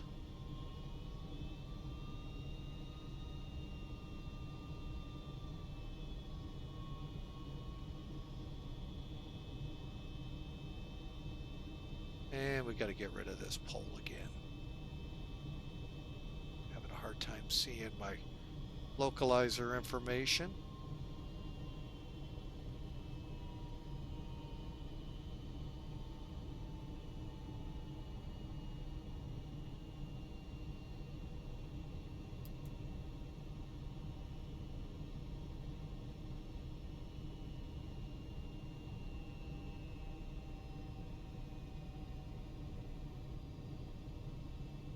Alright, we're on the runway.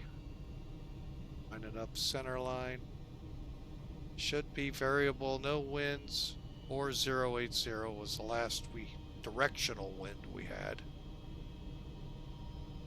63. SPE approach. Flaps 35. Spoilers armed, brakes armed. Here we go, folks.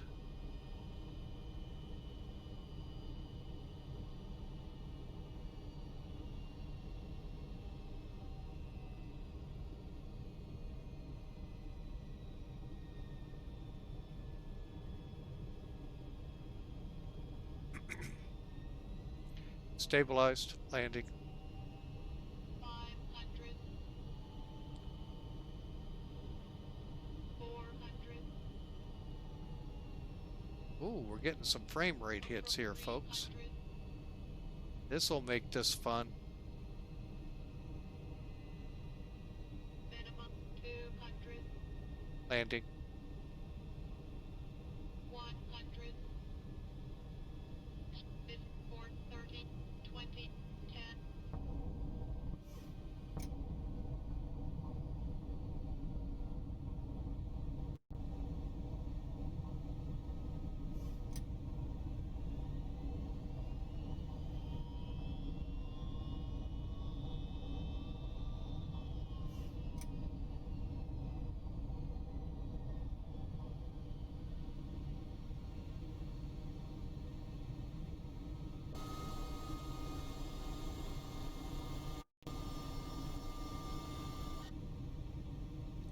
We did it again, folks. They didn't go into reverse.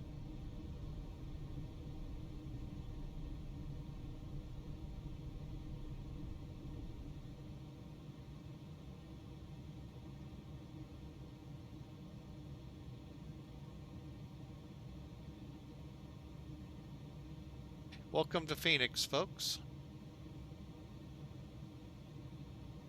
Like I said, I'm glad I chose this runway. The other one would have been more of a challenge.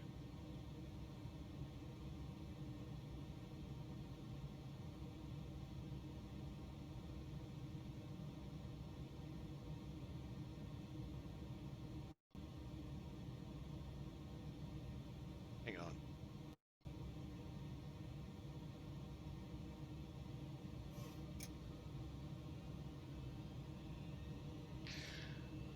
Okay.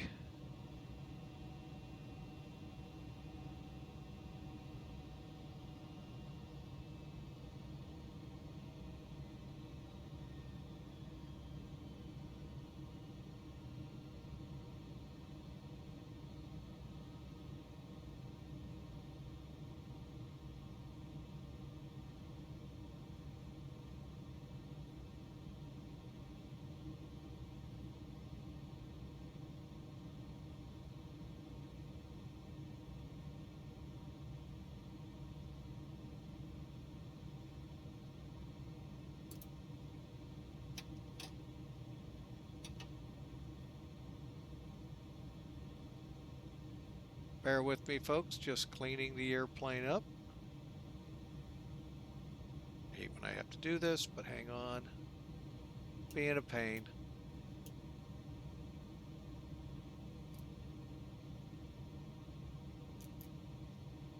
Start firing the APU up. All right. Weather radar off. Even though it's not really working. Auto brake state trims 3.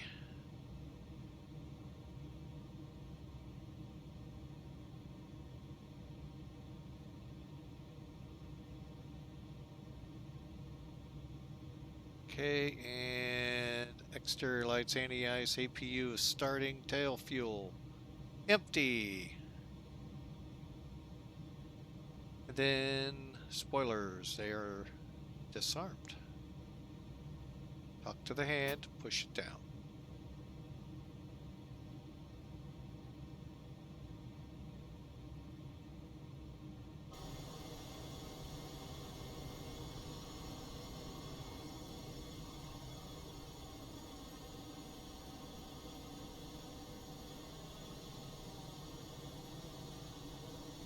There's the city of Phoenix in that direction.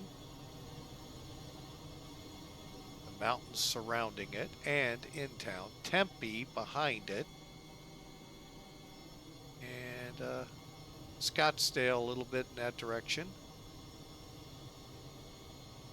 So Saddleback is right there. So yeah, this is where I would retire, folks. You all can keep the beach. I'll take the beach of the desert.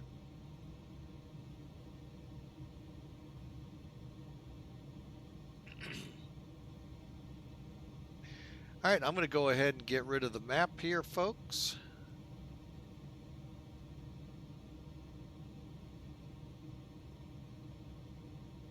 And we'll bring it into FedEx here at G4. I hope I didn't just pass it, which I did. Well, worst case scenario, we'll come back at it. Yep, we just passed it. G3, we'll come back at it.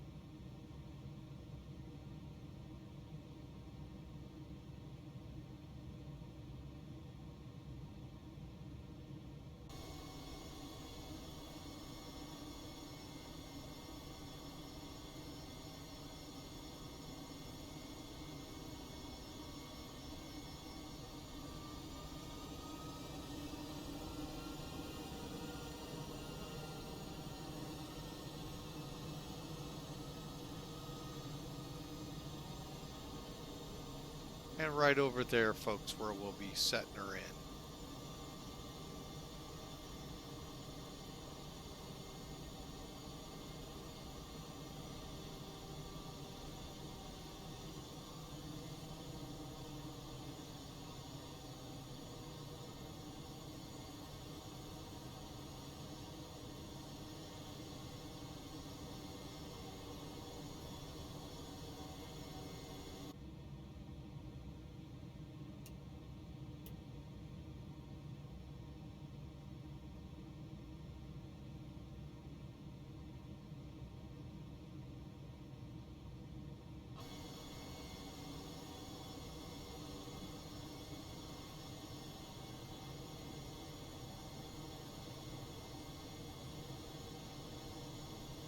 And I don't think the Phoenix or Arizona Air National Guard has KC-10s. I think they're KC-135s.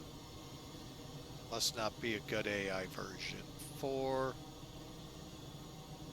X-Plane, or any of them for that matter, come to think of it.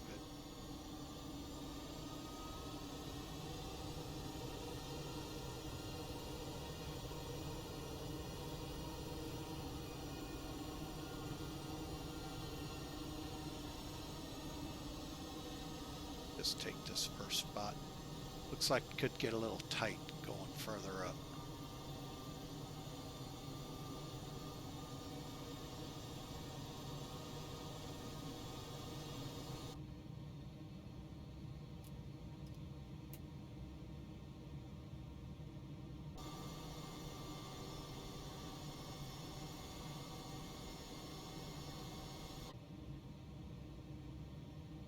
All right, let's set the brakes up.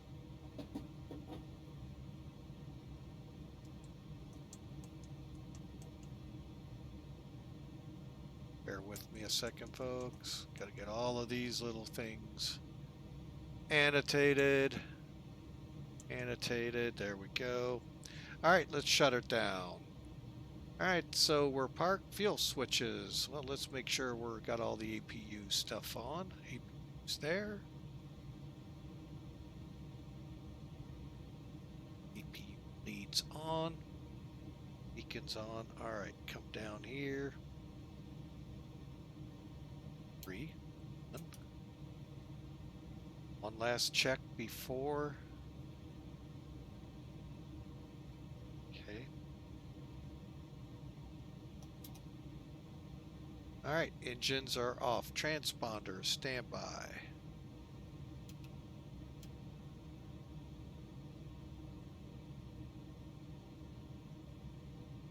right, clear that.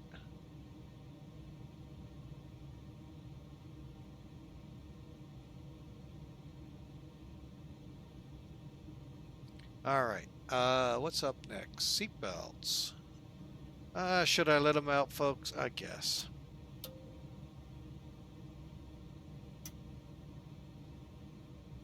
Exterior lights set, doors may be on. IRS off. And I think we turned the switch off. All right, let's get the door open while we brief. See how we did here, folks.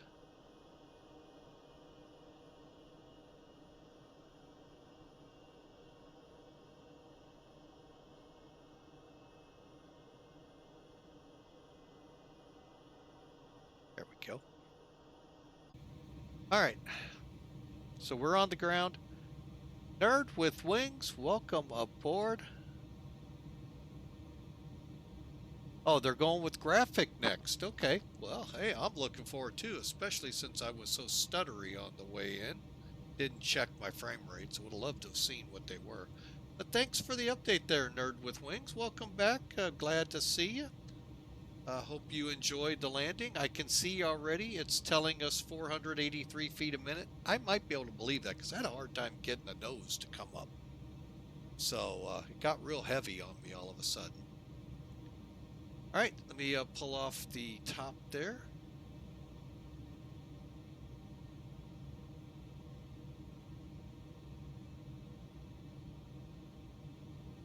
Oh, original Godspeed. I see, going incognito. Gotcha. Okay, changed your name. Got it.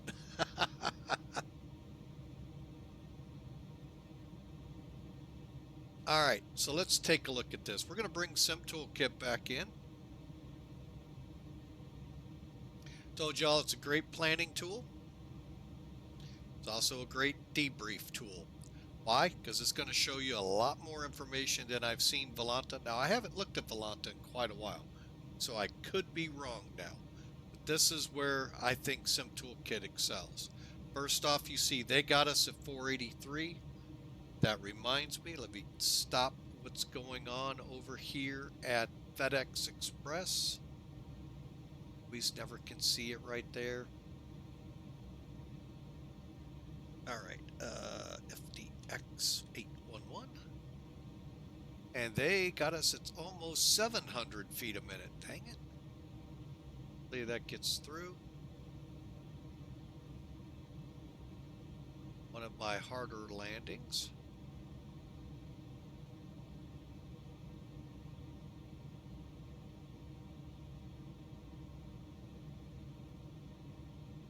It was approved. Cool. Made it through the approval process. All right, so let's get into this, shall we? Again, Sim Toolkit recorded us whatever parameters they use at 483 feet a minute. FedEx used maybe the first bounce or 2 or 3. Who knows? We'll find out. So we go into the flight. Then we view details. This right now is just showing you how we got here. Got to where we are. If only life could be that simple to show you how you got from point A to here, and you know. Anyway, so it was an hour and a half long flight, 428 miles. We burned 11,200 kilos of fuel. 2.18 on the G's. Hey, we have to wake them up so they get off the plane, folks. 483 feet a minute at 175. That helps right there, and why the numbers may be off. So see how you're already beginning to learn you were above your landing speed. Let's go up here and see the whole report, though. Get a whole bunch of metrics here, folks. And it's actually keyed to the right runway, maybe? Yes, it is. Okay. All right. So real quick, just to help some people may not be familiar with what airport runways can give them and information. The big white line here, now we get a nice blue dot on our diagram here, but that white line is the start of the landing zone.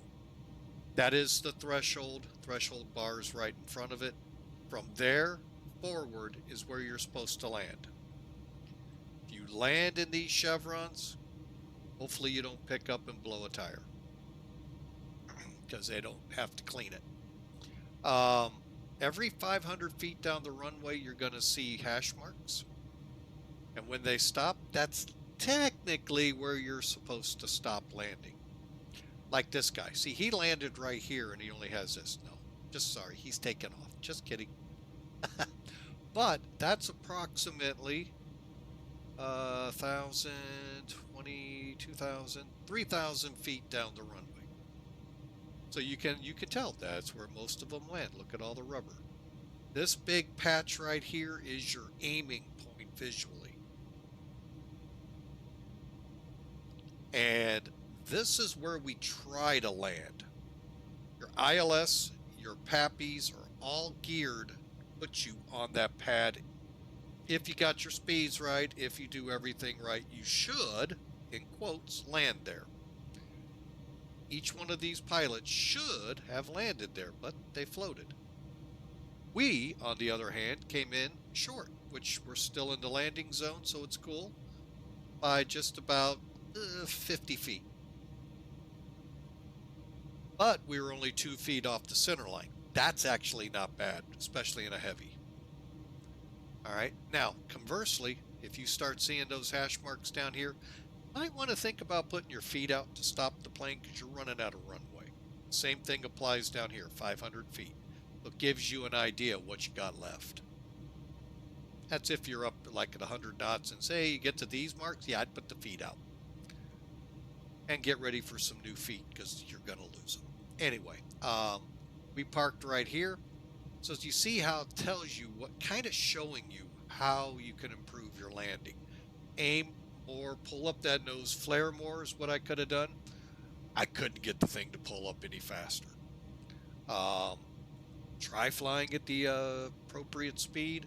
We sped up somehow, don't know. So again, that's how you learn. So there's what Sim Toolkit offers you. Pretty good learning tool right there. Let's get rid of that. All right, let me get back outside the plane. Let's get rid of the doors and the stairs. Cockpit stairs, goodbye. Door closed or closing. And we're going to try, hopefully everything will work to where we see the replay. And then you can learn, take the data from Sim Toolkit and watch it as you come in on landing from different angles and see where you could have improved it. And by the way, this is a built-in feature with X-Plane. You have to download another product. It's free from what I understand. Install that product. Then in your flight, start it where you want to do this. I can go all the way back to when we fired the sim up and watch it again if I'm that bored. Otherwise, I like that nerd with wings right there with the same words I say, when it works. This replay is fantastic. All right, so we're going to go ahead. We'll just start it here. Just see if we can get it to move. Looks like, oh yeah. Altitude 2,500. Let's go from here, get some appropriate music going.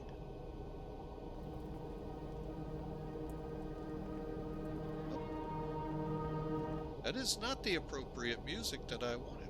Oh, that's why. Ah, that loose nut behind the wheel still loose.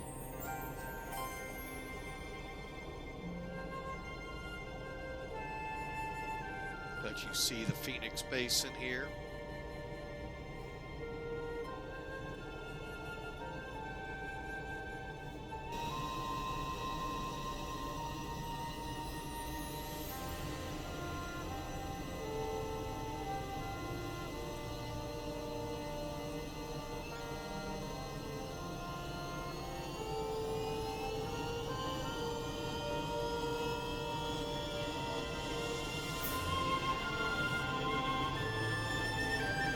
Alright, we've looked at it enough here. Let's speed it in.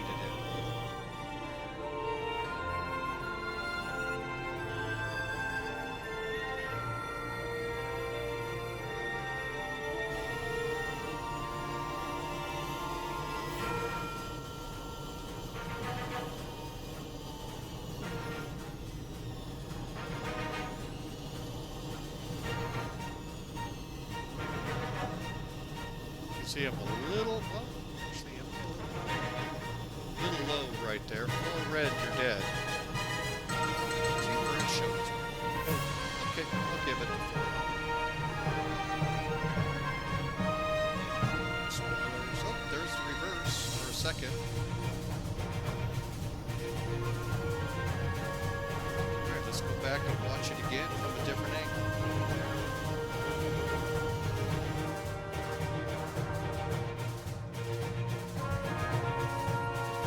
The Hawker 125 view.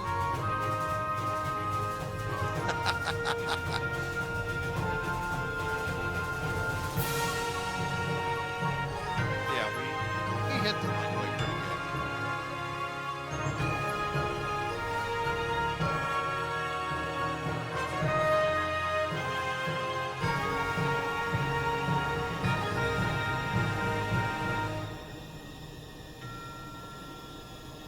See how bad the cargo had it. Actually, it didn't look too bad there.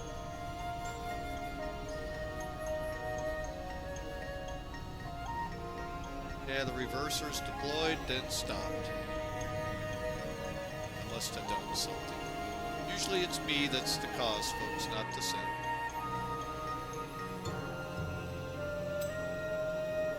I like doing these views, folks, just so you can see what it looks like for what a passenger would see. And how bad they had it.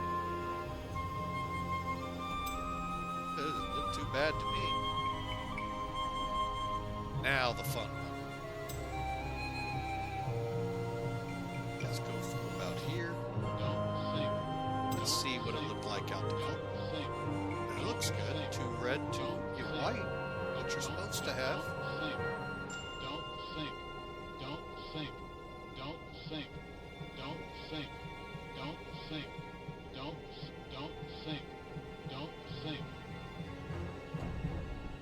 I'm pretty close to those white lines, so that's pretty good. Alright folks, one more look that I like doing because you know what, when you're watching from this angle, it's always a good way of doing it. From the tower.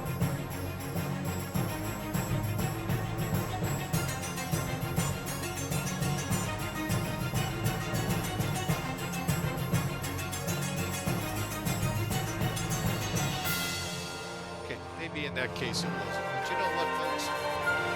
All in all, we're on the ground. We're safely here.